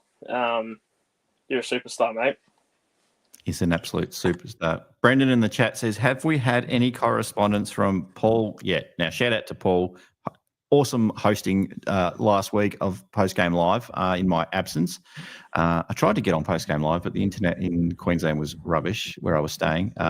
Do we know if Paul's wearing his Teenage Mutant Ninja Turtle pajamas yet? Well, I don't know. He's got really bad reception at the Grampians at the moment, but I have it on good authority. Not only is he wearing the Ninja Turtle pajamas, he's got a Ninja Turtle sleeping bag as well. So that's coming to me from a very reliable source. He's tucked up at the moment. I don't think he's listening to the show. Hopefully he'll tune in tomorrow, but we'll see. And I do apologise. I did promise I would wear some silly pajamas on the show tonight, but I actually forgot, because I've been flying back from Queensland at 7 a.m, and I just got back from Melbourne at 7 o'clock tonight, just in time for the first bounce. So I haven't had a chance to even think. Hey, you would have rough time for that. Oh, mate, it's been a day. It's been a night. I don't think I'm gonna get to sleep tonight. I still got to work tomorrow too, and I've got recruiting duties on Saturday. Matt Rao, we're going to the Gold Coast game. So, ooh. Matt Rao, if you're in my site, mate, I'm giving you the full pitch, the brochure, the red carpet, all of it, mate. Yep, he's bought a house in Kew. Not too far from Geelong, I don't think. Not too far. Let's just say it's an investment property, and he's actually going to buy his proper house. Well, $2 million investment property. What but they've still, just been saying is just if the Suns keep winning, he's more likely to stay. So well, we can't fit him in, and Bailey Smith and Tom DeConning. And I'll be throwing everything Zach at Tom Butters. DeConing. I think Tom DeConing's the one that get him in, and that midfield just changes significantly. Oh, get him in and give us the premiership. Don't even turn up on grand final day. Just give it to us. It's Brendan with the tent emoji. I don't think Paul's listening. I don't think he can get many bars of reception. He's in a little valley somewhere. And yeah, but he is, as I said, he is nice and toasty in his Ninja Turtle pajamas and his Ninja Turtle sleeping bag. Reece Stanley's farm's getting so much love. If Reece Stanley's farm starts trending on YouTube, we'll know why. I actually have seen his house got finished. Yeah, they've been building up there for a couple of years, and it looks beautiful. If they're anyone's pretty handy. The Stanleys are very handy on the tools and the interior design. Him and his wife, they've done a couple of properties, I think. Don't be surprised to see Reece Stanley on the block in a year or two. A bit like that Darren Jolly, I think he was on it, or one of those shows. That'd be amazing. That. Are you a bit like Lucas? Are you into that stupid maths show? Married with, I don't know. Oh, I've tried it. It's not really my thing, but I can see why people like it. It's not my thing. I can't really get into it because to me it's all fake. Yeah. Farmer wants a wife. Have we got any farmers? Oh no. Who else is a farmer that's on there? Have we got any single farmers at the club at the moment? I don't know. Everyone's got a piece of land. We need to get a bit more farmland because we've got last best ruckman was Bolton's 2 million in queue. Oh, last bit, yeah. I actually don't know if we have any farmers. Most of the old boys are the farmers, and they're all tied down with kids. What could you get for $2 million in Geelong? I know you're not from Geelong. I'm just trying to think where could you buy for $2 million that would be half decent. Probably maybe like Torquay. Yeah, I mean, you'd probably 1.5 mil easily in Torquay. I mean, there's places where I live in Highton, in Geelong, and I can tell you exactly where, but yeah, there's places easily over $1 million just in Highton, and it's just like suburban hell. It's not that bad, but most people do what Danger did, Moggs Creek. Just get a bit of land and just build wherever you want and just have fun. Yeah, $2 million was a lot of money back in the day. It still is a lot of money, but it's pretty standard for an average, reasonably good house these days. You'd have a couple Stanley farms with $2 million back in the day. Yep, 2 Stanley farms, says Miney Sparlock. Rao needs a farm and a wife, says Huge Champ. Who said that? I'm Huge Champ, says that. Frank needs the Shannon pizza, says Jackie Mack. Lucas is a loose sleeve tonight. Lucas. Let's hope so. I haven't seen him in the chat yet. I think he said he needs a link. I don't know if that is it. Lucas Ronaldo? Is that him? It could be. I'll post the link again. Hang on, let me post it. Copy. Because there might be others that want to jump in too. I'll go as long as I need to tonight. As long as I've got someone in the chat. I've posted that. All right, let me see if I can pin it. I can't pin it. Hang on. I'm going to pin that. All right. There's the link. That's the link I've just posted. Hopefully that's at the top of the screen. Just a quick look at the poll, everyone. I'm going to end the poll. Actually, I'll give it a couple more minutes. I've had 79 votes. It looks like Tom Atkins is leading with 41%, followed by Captain Fantastic on 30%, and then Baz Lenker on 23% of the vote. Max Holmes bringing up the rear with 6% of the vote. Apologies to any Cats players that we may have missed there. So, Lucas, say that again. It's good to see the Tom Atkins love, 41%. I was threatening to kick people off if they didn't show him any love tonight. I mean, I think it's one of these games where I reckon you'd probably come up with a handful of players that you'd love, and another person would say they were rubbish because there was it was just a tough kind of game. Oh, a couple of people jumped in. Oh, Bussy might be jumping in. We've got a couple of people jumping in late. This is great. Oh, that's good. Jeez, I'm going to go well beyond 2 hours tonight, and I've got to work tomorrow too. Goodness me, getting the pads ready. Lucas is putting his pads on. I did tell him to wear the pads to the footy tonight, but he didn't. No, you need the helmet as well, Lucas. The helmet and the pads. I'm not going to say what my cricket story is. I'll say it privately to you, Chris, some other time, but I'm not going to share it all. I do have a pretty embarrassing cricket story, but that might just be for the private chat. Maybe. Lucas, get your pad up, Lucas. You're coming in. Night watchman, in you come. Don't worry. We'll get him on. Brad Close was outstanding tonight, Jake. Thank you very much. Bussy chant. Let's get the Bussy chant going, I reckon. Chat. Let's get the Bussy chant going. Chris, let's get some 3, 2, 1s for you, and then I'm going to get Bussy on. The big bearded Bussy. 3 to the captain, Dangerfield. Yep. I'm going to go 2 for Atkins. And then for the 1, I'm going to go Bailey Smith. Like it. Love it. Who's your? I've never asked this question before on the show. Who's on the bottom 3? Oh, jeez. Shannon Neal. Okay. Shannon Neal again. And Shannon Neal from last week. Okay. So I'm going with Shannon Neal. So I think he's the bottom 3. Look, love the kid, but seriously, he needs to learn to play in front of his man. The amount of times Keane kept playing off him would just get 3 steps ahead, affect the contest, get score involvements. It's frustrating, but key forwards take time, and he'll get there eventually. And he needs to play for the experience, because it's not about ability. He's got all the talent in the world. It's the footy IQ that he needs from playing against senior guys, and he'll get that. So, sorry, Shannon, but you're in the bottom 3 for me, mate. I'm being told that Shannon's on the line. Shannon, welcome. No, he's not. I wish he did jump on the line. That'd be great. Hey, Get you on, mate, you keep my backs there. Chris, are you still with us, Chris? No. Shannon, you're in the top 3, mate. You hear me?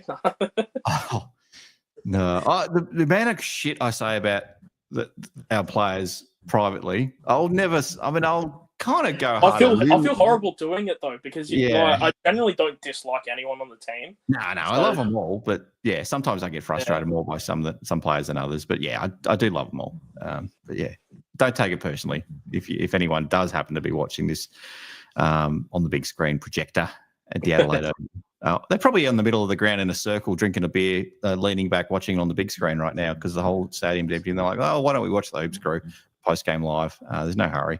We're going back tomorrow morning on the flight, so we've got time. Mate, I'll let you go. Thanks for jumping on.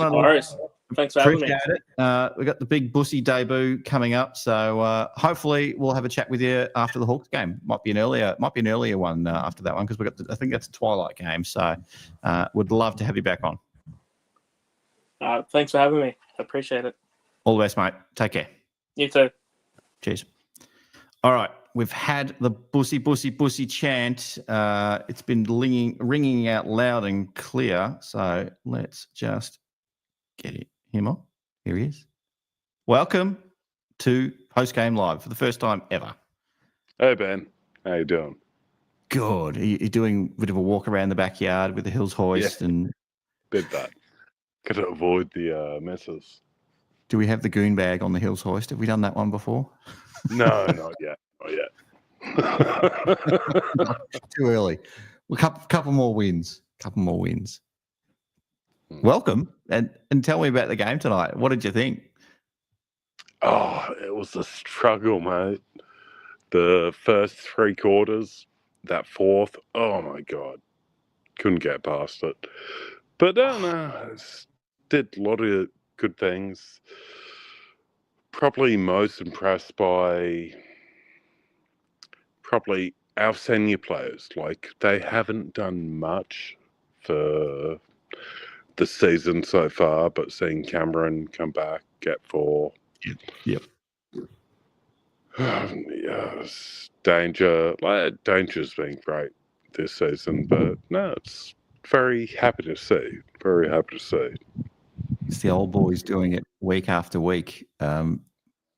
Hopefully they can keep doing it. It's just so early in the season that they just willing us over the line to get these wins, and it's great. And I feel like it's probably one of the best wins that Geelong's had in probably a couple of years. I do worry that they're throwing everything at it too early. There's a bit of concern in the chat for you, by the way. That are you okay? I know it's late, and you are walking around outside. Just concerned that people thought you might have been killed last week. No, just can't talk about the inside wife, all of that. So I understand. I definitely understand. The Bus is the GOAT. But no, it was good. I thought the young blokes stood up probably better than anyone. Like, that's been a really good sign from us for this whole year, or season so far, that we've been able to do more. Yeah, the young guys were incredible tonight. Nervous, definitely some moments they had, but they settled and they found something, didn't they? Oh, wow. Shit, sorry, gotta go. Oh, you're right. Too loud. Jump back on if you're able to. All right. Now I'm going to post the link. Oh, no, the link's already posted. If you want to jump in, what are we? We nearly ticked over a couple of hours. Unfortunately, Pussy, I can't see you on the chat, but if you're still there, let me know in the chat if you can. If you want to jump on, we've still got a few more minutes. I'm happy to go as long as I think Mrs. Pussy might have just come out or someone told him off. I'm not exactly sure. We'll see. He may rise again. We don't know. We don't know. Who grabbed Jesus' reboot card? Hang on. All right. Got someone else in the chat. Here we go. Hello. Streaming just with the audio. Have you got your microphone turned on? Can't hear you. Nah, you've got it muted again. Oh, and you've dropped out as well. Oh, this is going wonderfully. Oh, God. All right. Well, Bussy, it was good to have you while we did. Hopefully we'll get you next week. That'll be great. That'll be nice. Shadu, I don't have the courage. Mate, look, Shadu. It's just me. I'm not scary. You don't have to turn your camera on if you don't want to. It's not radio. It's just 283 people that might want to have a chat. I'm going to try again with, I can't say it. Hello, have we got you now? No. You're still muted. Unmute mic. No. All right. You won't have to unmute yourself. Unless you're trolling. Who knows? Maybe you're trolling. I don't know. All right. Well, I'll keep it going for a little bit longer. I'm just going to go through the chat. I do probably have. I'm leaning towards someone in particular tonight for the free double pizza. Someone else might jump into as a caller and maybe pinch it, but I am giving it to someone in the chat tonight. The last couple of weeks I've given it away. It's gone to someone who's lived in the state and they haven't been able to accept it, or they've offered to give it back to someone else. So that's why we've got a double pizza this week. It is gather round as well, so we can be extra generous. So double pizza this week. Says give me 2 minutes setting up a tripod. I could go somewhere with that, but I won't. But yes, I've got a double pizza already lined up. I'd love to know other people in the chat who you reckon I should give it to, though, because I've given it to Lucas once, but he's re-gifted it, and that went to the Vella family, and they enjoyed that very much. I'm just going to have a quick look because I haven't really looked at the stats yet for the Catters. I just want to see if anything really jumps out to me. Obviously, it's a couple of names, a couple of players maybe we haven't talked about on the show yet. I just want to have a look at a few. We've talked about kind of talked about Ollie Dempsey. I thought it's probably his best game of the year.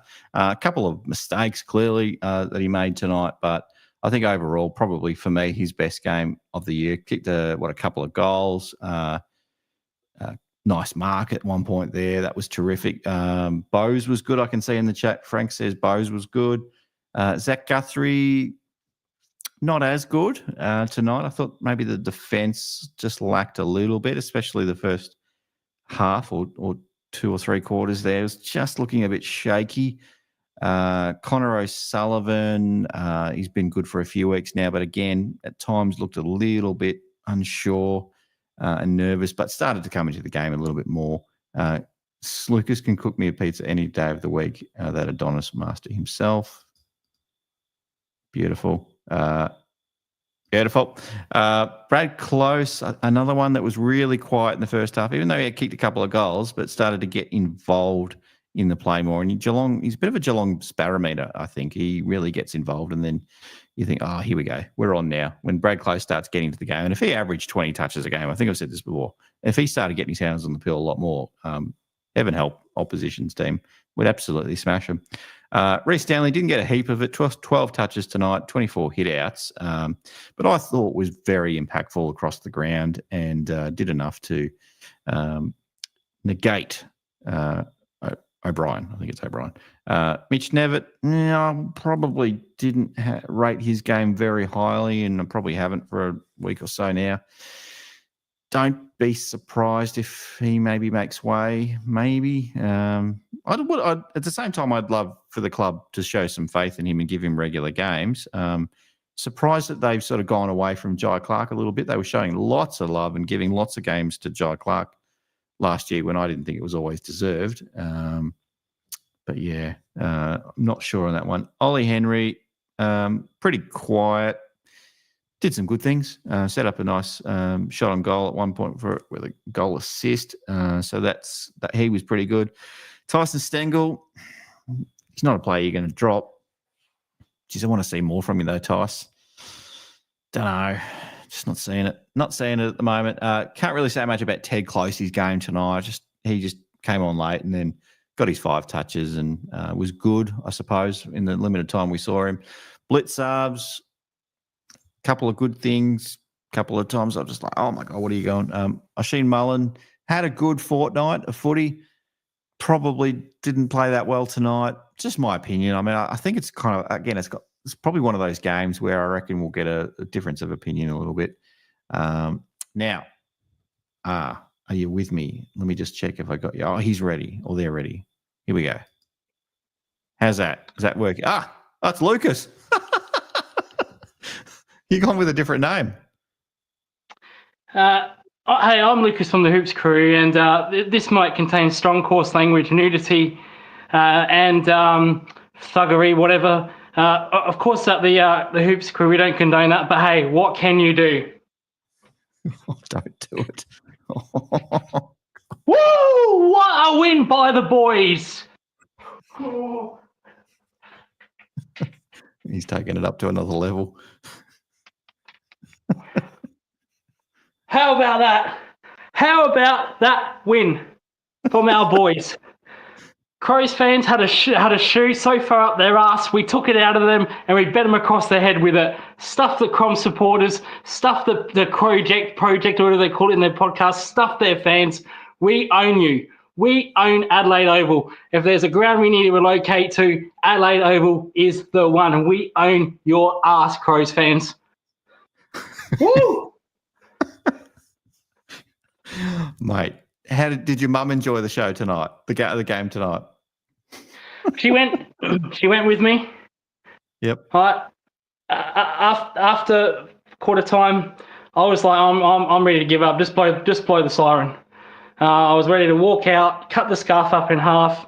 Long trip home, but it was actually she didn't want to stay. She head off. She threw away the scarf. Same shit, different year. She says. What? Yep. I've just followed her on social on Instagram. I think I've just followed her. She might be getting a quick following. Goodness me. And I gave it to her. I said, we own you. We, the Cats, own Adelaide Oval. That's our second home ground. And we just love it there. But it was a fantastic win by our boys. And I'll tell you what, I was ready to do nude run across Adelaide Oval. I was ready to do that. We're gonna wait for Easter Monday for that. Oh But no! the scarf is off. The shirt is off. And next week it might be the pants. It might be the full Monty. Oh god! So definitely rated 18 for that one. But it was a magnificent win from our boys, wasn't it? That's one of our that's what you call a signature fucking win. And to the Chrome supporters, the Chrome, almost 30 years of mediocrity, almost 30 years of gutter trash. Thank you very much. Giving me abuse all night, swearing at me, oh, you little such and such, a couple of C words. But you know what? You can kiss my ass. We'll take the 4 points, and we won't be back there. We'll be ready for the poor game. We'll be ready for the poor game. You think the Crows fans are bad? Well, in Port Adelaide, the toothless ferals, we're coming for them. So we will be there, Ben. We will be there. Spuddicus in the chat says the chest hair looks like you have skinned a bear. And Jezelenko says, "Who is this guy? Tell him I love him." Jackie even left my watch on. Even left the Japanese watch on. There you go. And Jackie isn't super keen on seeing pantless Lucas, and she says, "Go Hawks," which I'll allow. Jackie, I'll allow.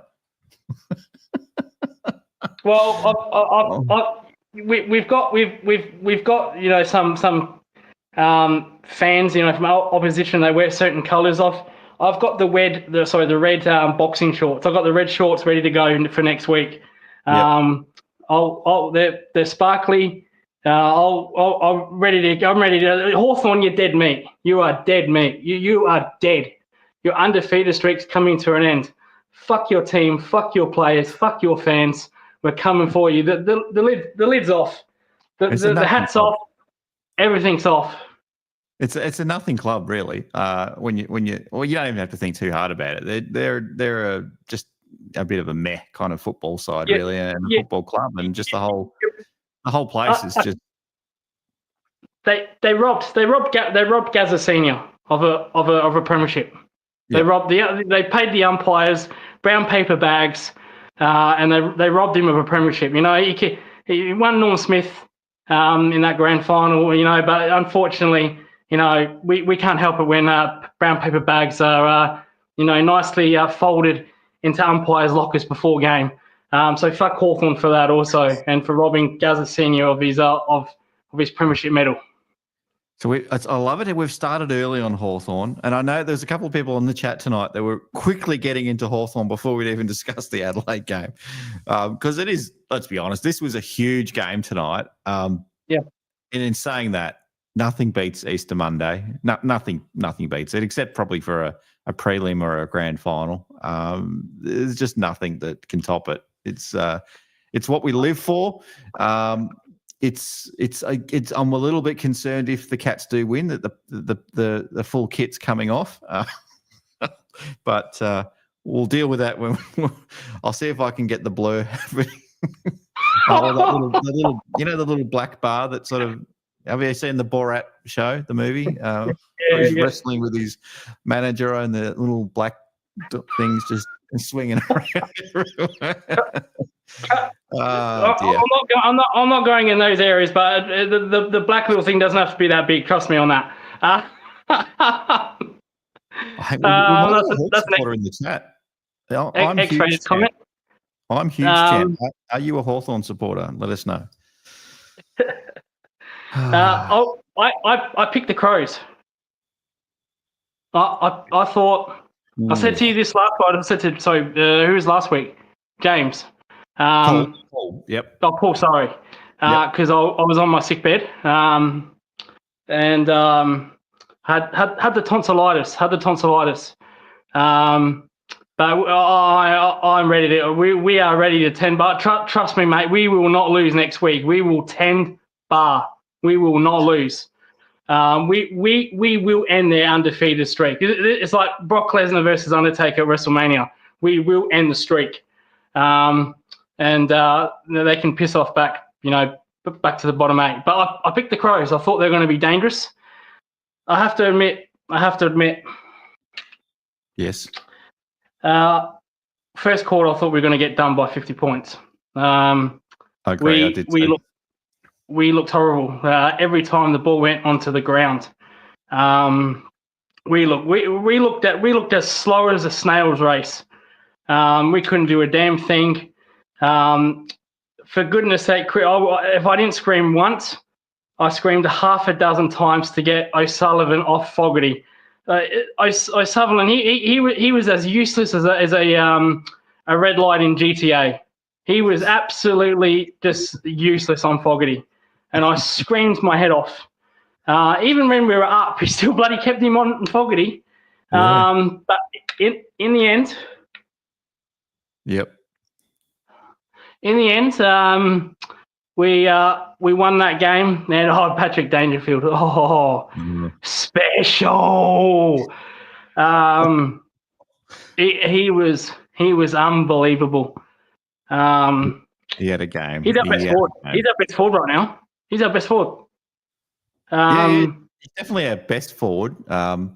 He does like to float through the midfield every now and then, and that's still something that worries me, that he goes forward, goes in the middle a little bit too much, and it's if he doesn't do it, I just want someone else to step up. Hopefully Bailey Smith stays fit, because him and Max Holmes have got to be the guys that have got to win us these games. How good was Bailey Smith today? Jezza Cameron as well. Finally, I've been calling for his head, so he's been listening to me. Yeah. Yes. Finally, you've done something. You've done something this year. But Bailey Smith in the ball. He was unbelievable. And we are on cloud 9. We've a lot of people tipped against us, even me. Like I said last week, we got no hope. First half wasn't looking too good. What kept us in it was our willpower. The willpower, whether it was an act of God, to only be down 12 points when we got absolutely smashed. That I couldn't believe that. And I said to myself, you know what? Adelaide have thrown in every single thing at us: the kitchen sink, the plumbing, the water in the sink, the everything. And we're only down by 12 points. I thought we can play so much better. Then the fourth quarter arrived. We just outrun them. We just run them off their legs. And that was the most proudest thing. Dangerfield's effort. Literally, I'm Mr. Negative. But I can't be negative, except for Chris Scott when he left Fogarty. That absolutely did my head in. But you're lucky we down one. Otherwise, I would have teed off on you, Chris Scott. You would have been teed off. There would have been no short run up, no long run ups, just a run up. But we won, and this is probably our best win since the qualifying final in Adelaide. And geez, you've had some cracking in Adelaide, haven't you? You've had some good. You've been loving Geelong in Adelaide in the last couple of years. What are we now? 8 out of 9 or something like that at Adelaide Oval lately? Whether it's against Crows or Port, we just love it. It's our second home. It's our second home, Ben. If the AFL need to relocate us, well, we've got Adelaide Oval. So we don't need to go anywhere else. Let's start another COVID. We'll make it the COVID. We'll just play there. Well, in COVID, Port did get us in the COVID years in the finals, but that's all right. That's all right. We got them last year. We got the Crows this year, and we're going to get we are going to get the Toothless Ferals this year as well. In the middle of the year, they're dead as well. So it was just a fantastic win by our boys, wasn't it? Couldn't be more proud. It was one of the all-timers, mate. I mean, there's probably I mean, just because we're in the moment and we're absolutely pumped, and your nipples are erect as I've ever seen them, and I've probably seen them too many times to count. Yeah, that's all the Crows fans are trying to beat the shit out of me, because I wasn't actually in the Geelong zone. I was in the Crows, like behind the Crows goal. We heard. And I was so proud of you. Yeah. I had absolutely no fear. 30 years of trash and mediocrity does not scare me one little bit. When I recorded our theme song at the end, the club song, and Yes. I think I posted it. Boy, did I let rip. I let fucking rip. And there was a couple of Crows guys in front of me, and I sung even louder. Did the Geelong camp go up at some stage near the end? The Geelong or whatever it was. Did I hear that? Yeah. Yeah, down the other end. Well, I certainly did it. And then 3 minutes to go, I looked to my right. All the Crows supporters are fucking leaving. They turned into fucking Carlton. So I just thought that was a wonderful, wonderful experience. And Port Adelaide, you don't know what's here. I'm coming for you. We belted you in the qualifying final. We're gonna do the justice of Port Adelaide. We're gonna sack Ken Hinkley for you when we play you next. So that will be it. Ken and Butters package deal, according to Paul James on his Butters video that he put out through the week. If we get Hinkley, we get Butters. We still got to find room for Harley Reid and all that, but yeah. Sign Ken Hinkley as a director of the football club, director of coaching. Zach Butters comes our way. I think that would work out very nicely, and give a massive fuck you to the Port Ferals. Yes, that's exactly right. And to the Hawthorn as well. Hawthorn are into Harley Reid. They try to get Oscar Allen. He more or less told them to piss off, head back to Melbourne, and he's going to Brisbane. So don't do it, Harley. Don't do it, mate. Don't you fucking dare sign for Hawthorn. Don't do it. Because I'll be onto you. The glasses, this will come off. I'll be onto you. I'll be onto you like right on rice, mate. Don't do it. I reckon those glasses won't see the year out. I reckon you're going to come on. We're going to lose to, I don't know, Gold Coast or something like. I mean, the Gold Coast are pretty good. Let me think of another team. North that Eddie had. North that Eddie had. We'll lose by a kick, and those glasses will get snapped. I don't know how expensive they are.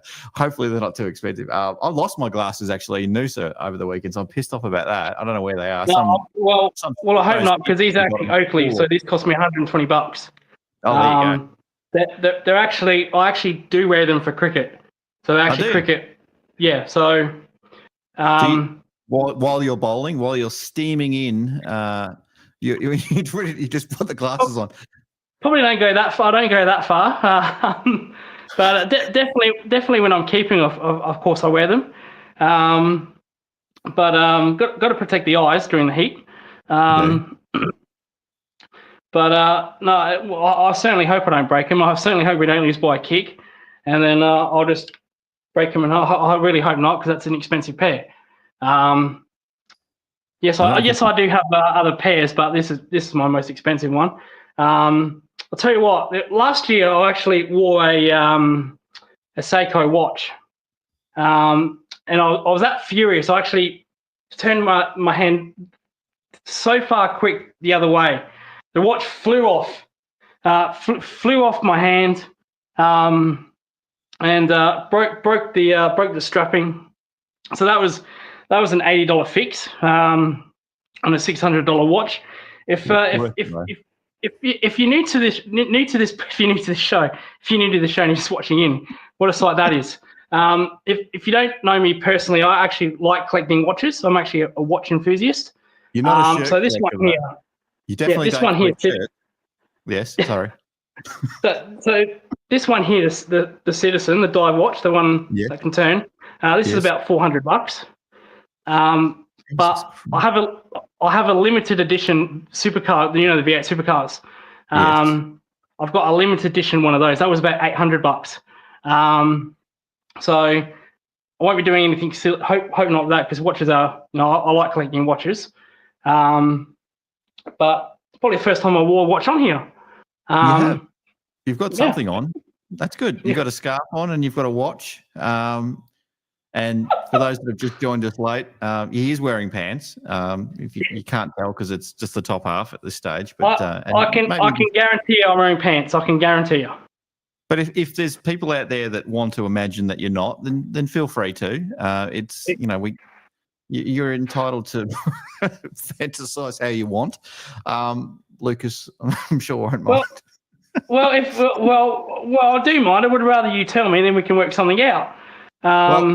We'll have to save that for Grant. I know it's a big game next week against the Hawks, and if we win, I'm sure you've got something special lined up for us. I'm sure you will if we lose too, because you'll be equally emotional. It's kind of not one of those games that you'll just be a bit, whatever, we won. We lost. Who cares? I don't imagine that'll be the energy. I tell you what, though, I don't know if you're watching the chat. Get stuck into the Hawthorn fan in the chat, everyone. Because I think I'm huge champ. He's a Hawthorn person, so get stuck into them.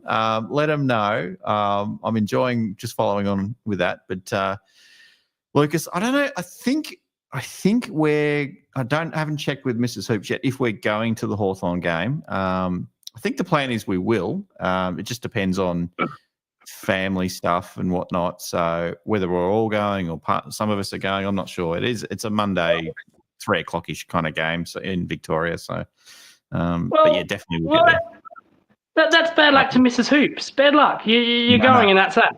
No, you're going and that's that. No. It's a team effort, especially with the kids. It's mostly to do with the kids though, because we've got 3 teenagers that need to be driven here, there, and everywhere, and they don't watch the show. I'm sick of driving everywhere at the moment. Any parents out there that are in their mid-40s with teenage kids, you'll know exactly what I'm talking about. I'm being serious. The glass is off. Mrs. Hoops, if you're watching, he's going. Well, she's coming. Yeah. We go every game together. So either way, whether you got one leg, one arm, one eye, you're still going. Blind as a bat. Death as a doormat, you're still going, and that's the bottom line because I said so. All right, Lucas says so, and we'll be sitting in level 2 in a corporate box somewhere. That'll be nice. If anyone wants to spring for a corporate box for us, that'd be great. Not asking for a lot, but that'd be lovely. I reckon Gilmore might be in a corporate box. He was on before. I made him wait too long. He's disappeared. I don't know if he's laying in bed in his silk pajamas. What kind of pajamas do you reckon Gilmore would wear? Well, mate, there'd be red silk from the 20s. Red satin. Do you reckon there's like a print on them or anything? Like, is it a? I reckon I'll tell you what it is. It's like it's like the was it not the Porn King? What's the other show? Maybe it is the Porn King. Hardcore porn and porn stars. Yeah, there's like the guy with the mustache who's kind of with the gold jewelry. Porn, I reckon it's like a leopard sort of style, silky sort of number. Pretty much all unbuttoned at the top, just hanging loose. Really, really tight sort of shorts down below. Darren, if you're watching or if you're listening, please confirm. I don't know why we're on this pajama thing. It started last week, so I don't wear pajamas. So as you can tell, I don't wear shirts when I go to bed. Showed that last week. I just wear the little boxing shorts. I've actually got. Yep. I'll tell you what. This is an exclusive here. I've actually got a pair of Fitzroy Footscray shorts. They're not official, but they've got a little picture of a bulldog on them, a couple of bulldogs, and I'll be wearing them when they play the Hawks. They might turn into something lucky, and I'll make sure to burn them when we're against Geelong. Just a little superstitious thing if anyone's superstitious out there. Yep. So there you go. But they're not official merchandise, but they've got a bulldog on there. Yeah. So they cost $20 on Target. I don't think that was their intention when I bought them. No. But I thought, hey, they look like a bulldog, so not wearing them now. No. But I might have to get cat ones. Might have to get a picture of We'll have to get. I don't know if the club sells Geelong underwear at the moment. I'll have to get in touch with the cat shop. I'm still waiting. I've still got to get myself a Max Holmes bobblehead. Do you know what the bobbleheads I don't have over the back there? I've just realised I don't have a Patrick Dangerfield bobblehead, and I don't know why. I don't have a Joel Selwood or a Patrick Dangerfield bobblehead, and I do not know why. So as someone that doesn't collect bobbleheads, that's disgraceful, Ben. That you don't have those three. I think you need to do better there. What's happened to Paul James tonight? What have you done to Paul? What did you do to him? He dropped in briefly. He popped into the chat with an @ symbol for some reason and then's disappeared. Very mysterious. Do we need to send out a search party? Says the mighty Sparlock. I think we may. I think he's a little bit. You know how he gets shitty, doesn't he, Lucas? When I pick on him about his Ninja Turtle, geez, he bristles up, doesn't he? Goodness me, does he crack the shit about that? And I can't remember where it started from. I don't remember, but maybe I don't know. Maybe I used to own a pair of Ninja Turtle pajamas. I don't think I did. If he's listening, I made a super chat yesterday. That's from the Shield win, betting on my Shield team. Fuck you, Andrew Dillon, for not being at Adelaide Oval. Fuck you. But I won quite a few bucks on that. So I've been putting in the super chats, been helping the channel. And one of the super chats, I said to him, is there any chance Nintendo can team up with PlayStation so they can make a Pokemon game on the PlayStation? Now, Paul used to be a game designer, so I'm looking in your direction for that one, Paul. So if you're listening, work on it. I saw your AFL 2025 is coming out. 26. 26, sorry. Yep, 26 in May. I think May, yes. So. Yes, something like that. I think. Just a possum just went through my backyard there. Huh. That's Tex Walker. That's Tex Walker that the game's gone past him. But anyway, scared the shit out of me because I came from nowhere. There you go. Don't you love nature and all the animals and the possums? Nudity and nature. What a mix. What? Adam and Eve. Well, I got to find an Eve to come on with me. I know. So we're going to get you on maths. We've got to get you on maths. Everyone hashtag Lucas to maths next 2026. Well, if any of the maths producers are listening, you know how I'm dedicated. I'm bringing out maths on a sports channel, on a Geelong channel. I'll do post-game live from a luxury hotel in Sydney. So if for the next couple of days, if you see me doing some behind some curtains, I'm on there. So maybe I can. My partner can be a Geelong fan, and we can work something out. Or she could be a Hawthorn fan, and all hell will break loose. You can't do that. Well, I guess that'll be good for ratings. Pairing up with a Hawthorn fan. At least you'll be able to go to the game together because you'd be happily sit in the Hawthorn section without too much of an issue. But I don't know how that would go. But I respect the arrogance of sitting with the opposition. I love it because tell you what, there's nothing worse than when you lose and you're in that area because you just can't cope with it. But when you win, oh my goodness me, do you grow a foot in that situation? Like that second quarter, they were cheering, yeah, we're gonna fuck you, Geelong, we're gonna smack you. And by the fourth quarter, they're yelling, "You're a disgrace, umpire! Oh, boo, you're a disgrace. Aussie. We are Geelong, the greatest team of all. We are Geelong. We're always on the ball. We play the game as it should be played. And I was absolutely giving it into them. Maybe you can put that on the podcast. I'll have to. Fortunately, I did get a pre interview. I didn't get a post interview. A couple of the nasty Crows fans were shedding abuse towards me. So unfortunately, I couldn't stay.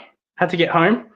So sorry about that one. But blame the Comms supporters. You know, they've been living 30 years in mediocrity and gutter trash, thinking that they're a club that have won 100 flags in the last 5 years, and you've won nothing but a wooden spoon.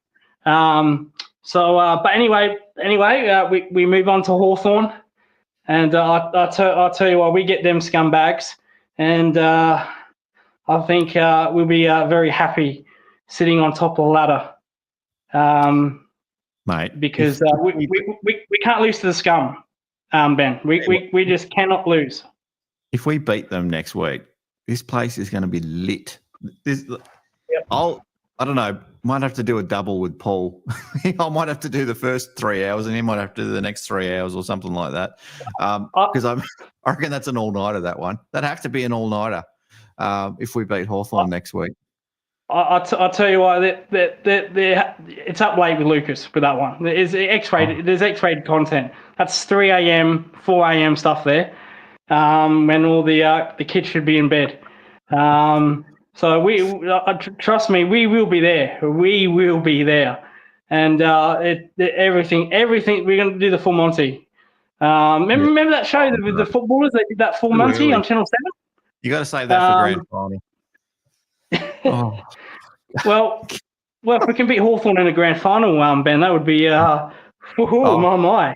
Oh. Do we know any Hawks podcasters that would come on? I've reached out to a couple of Adelaide Crows podcasters tonight or today, and they said they'd try to get on. But so far, they try to get on, right? Do you know what? Yeah. The only one that's good regularly comes on, the opposition podcaster or YouTuber, is Saints TV. They'll always pop on. They'll always come on, win or lose. Last couple of times they've come on after a win, but I can't seem to get the Crows ones on. If you're watching, come on. We'll be kind to you. They're not going to come on because, you know, I bag a certain podcast, the Project podcast on 5AA Radio. I tell them that they're fat slobs and they're overrated. And they tweet to me, "Oh, Lucas, you turn up the big guns. You don't go to the games." I was out of the game, giving it to your crowd most of the game, and you weren't there. So sit back down to your 30 years of mediocrity. I've reached out to Here We Crow, and I've reached out to Michael and Elvis. I'm not sure what's their show called. Crovid 119. Crow one. I have also reached out to the Project, but I think they couldn't make it. So if you're listening, they're not going to do that. They're scared of me. The Project. I've been trying to get them for years on 5AA Talkback Radio in Adelaide, and slim pickings. They're scared. Well, they should be. The way their team played in that second half. I'll tell you what. Cheezel, what's going on? Cheezel, Hawks are a class above us. Don't get ahead of ourselves. No, Cheezel, we will get ahead of ourselves. We'll get so fucking far ahead of ourselves. We will. Definitely. I do have one message to a podcast. Now that girl that came on 2 weeks ago. Soz someone. Soz. I think. I don't know what kind of fucking name's that. But if you're single, call Lucas. Call DM Lucas at Coach Lucas on Twitter. I think. Coach Lucas. Yeah. Well, we could go married on first sight. There we go. How good is that? Yeah. St Kilda and a Geelong fan. That might be something. we'll probably do separate ones when we play St Kilda at Marvel, because we know what's going to happen with that one. But I'm there. Like I said, right now I'm close to betraying an Adam without going full Monty, but I need an Eve standing right next to me. So I'm free. I'm free. I don't know if that's going to happen, but I don't know. For that. Thanks for putting me down there. I don't think other supporters generally tune in to our show because we're not a. Oh look, we're a Geelong YouTube channel, I suppose. So look, we try to. Well, we're not very good at it. We try to be non-biased sometimes, but I think I fail miserably every single time. But most people that tune in probably don't tune in every week just unless we lose. I guarantee you there'll be swarms of Hawthorn fans in this live stream next week if we lose, and we won't. But if we did lose, guarantee I'll be blocky. F you, get off the chat. I'll need a moderator. Someone to sort of moderate the chat for me next week. If I get any of that crap, like with the girl from St Kilda, there's going to be some problems. So I better not see him. I better not see him if we win. I better not see him if we lose. I better not see him if we draw. Yeah. But anyway, I know you got work tomorrow, or technically today. So I'll let you go. Thank you for having me. And like I said, the top is off, the lead is off. And remember, we are Geelong, the greatest team of all. And we own Essendon, and now we own Adelaide Oval. And it's fucking fantastic. Thank you all, and goodbye. See you, mate. Oh, God. That was fun. Oh, thanks, chat. It's been fun tonight. I don't think I'm going to get to 3 hours. If it was a Friday night, maybe. Paul, you win. Yes, you got to 3 hours. Well done. You didn't do it on a Thursday night, though, so it's a bit like Gout doing a 9.99. Wind assisted, doesn't count. I'm doing it into a headwind, mate. I'm pushing hard against the wind. Uphill, mind you, 30 degrees. And we nearly got to 3 hours, so I should get a bonus 30 minutes added on to this show for that reason. Lucas, you're an absolute living legend. Thank you very much. What an exit. He always does a good exit. The lid is off and the nips are out. Absolutely. Absolutely. Now, that isn't the bar to come on this show. You don't have to get your nipples out. We can actually have some intelligent football conversation. Not that this show is really much intelligent footy conversation. Every now and then we squeeze a little bit of it in, but it's usually just a little bit of fun. Either Geelong, just us Geelong fans getting carried away with a win in the home and away and talking about premierships, or losing a game and then throwing it all away and taking our life and ending it all. Hopefully that doesn't happen. But who gets the pizza? Not you. I'm a huge champ. You've been too Geelong negative tonight. You've been picking on us, so you can sniff it all you like, but you're not getting it. I reckon I didn't do a poll for who should get the pizza. Honourable mention to Ben Harris, who was on the call earlier for his third or fourth time so far. Nearly. I'm going to give it to, just scrolling through the chat a little bit. I reckon it's got to be Mighty Sparlock. I reckon it's got to be the Mighty Sparlock this time around for sure. A couple of pizzas coming your way, Mighty Sparlock. So strap in from Shannon Pizza, and we thank Shannon Pizza for the love that we get from them. Get on down to Shannon Pizza in Geelong West. Order yourselves a Shannon Pizza. Don't forget to ask for the Shannon ham. It's about that much ham on top of the bloody pizza. It's insane. I don't know how the pizza doesn't sort of melt or not melt, fall apart when you're trying to take a bite. I don't know how they do it, but it's insane. So you have to try it at least once. Get the Shannon Pizza. I do need, I'm just going to pull up a little bit of a shout out too for the other sponsor, Cyril Cook Florist. Don't forget, if you've got a special occasion coming up or a loved one, or you hate someone. I don't think they do hate flowers, but maybe they do. Maybe I'll talk to them. Maybe they will do hate flowers. If you hate someone, then you want to send them some flowers. Either way, the promo code for 20% off is Go Cats. So get online at Cyril Cook Florist and give that a whirl. Like I said, Shannon Pizza, I'm giving it to Mighty Sparlock this week. Thank you very much. Thanks, everyone on the chat. As always, ticked over 2 hours, 40 minutes. Paul will love it that I didn't quite get to the 3 hours. He will absolutely love it. But I think it's been a great show. It's hard to do these ones on a Thursday night. It's especially hard to back up and work the next day. But we soldier on, and I appreciate everyone being up nice and late with me as well. Interestingly, we've got a massive following in South Australia. So all those Geelong Cats fans and Hoops Crew fans living in South Australia, sending love your way. Thank you very much. Absolutely love it. Mighty Sparlock is very happy with the pizza there. All right, beautiful. That might be enough for tonight from me. I'm over the moon. I am working tomorrow, as I said. I will try and maybe put the replay on after work finishes. Try and get through the day somehow. I'll be thinking about the Cats all day long. That'll be lots of fun. Congratulations to Tom Atkins on winning the poll with 42% of the vote out of 91 votes. So thank you, everyone, for voting on that one as well.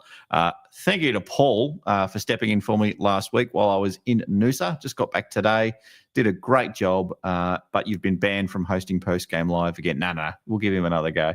As I said, if we beat Hawthorn next week, it'll probably be an all-nighter.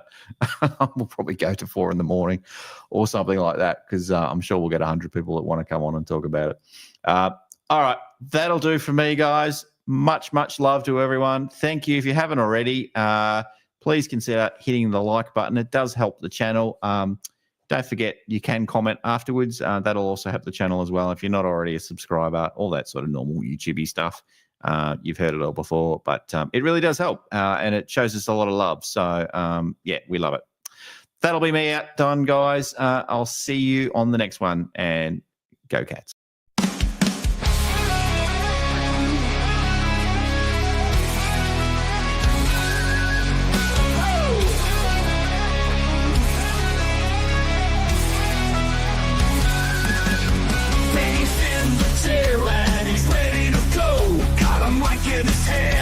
It's time for the show. Dropping pussy down facts, mitts, forwards and backs. Representing G-Town while talking the smack. Crashing backs like Patty, where the hell you at? Hoops crew are exploding, don't ever look back. Then we got Paul, yeah, he knows his stuff. He's a man, he's a myth, taking on the nuffs. The man don't miss, he loves to react. His words cut deep, he's a counterattack. Paul's on fire, brings a mic to life.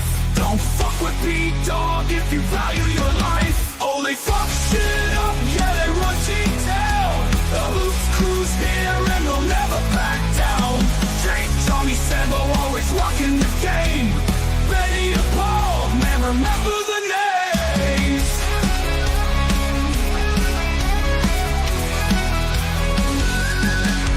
In the studio, Jake's bringing the noise. With Johnny and Sambo, the chaps chat boys, they're electric and they're ready to roll. The boys are on fire and they're taking control.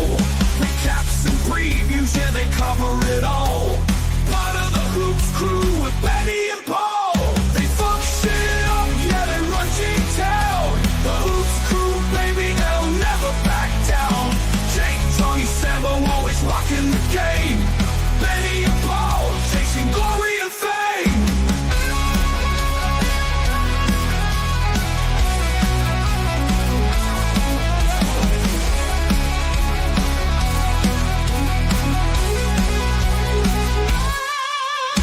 Brad with the sleeves, Max Holmes and Jack Bose. Tommy fucking Atkins, he'll break your damn nose. Stewie in the middle, and Reese in the ruck. They see Big Jezza and they know they're fucked. They're the G-Town boys, go hard or go home. They're fucking insane, taking over the throne. Oh, they fuck shit up, yeah, they run G-Town. The Hoops crew, baby, they'll never back down. Jake, Johnny, Sambo, get your head in the game.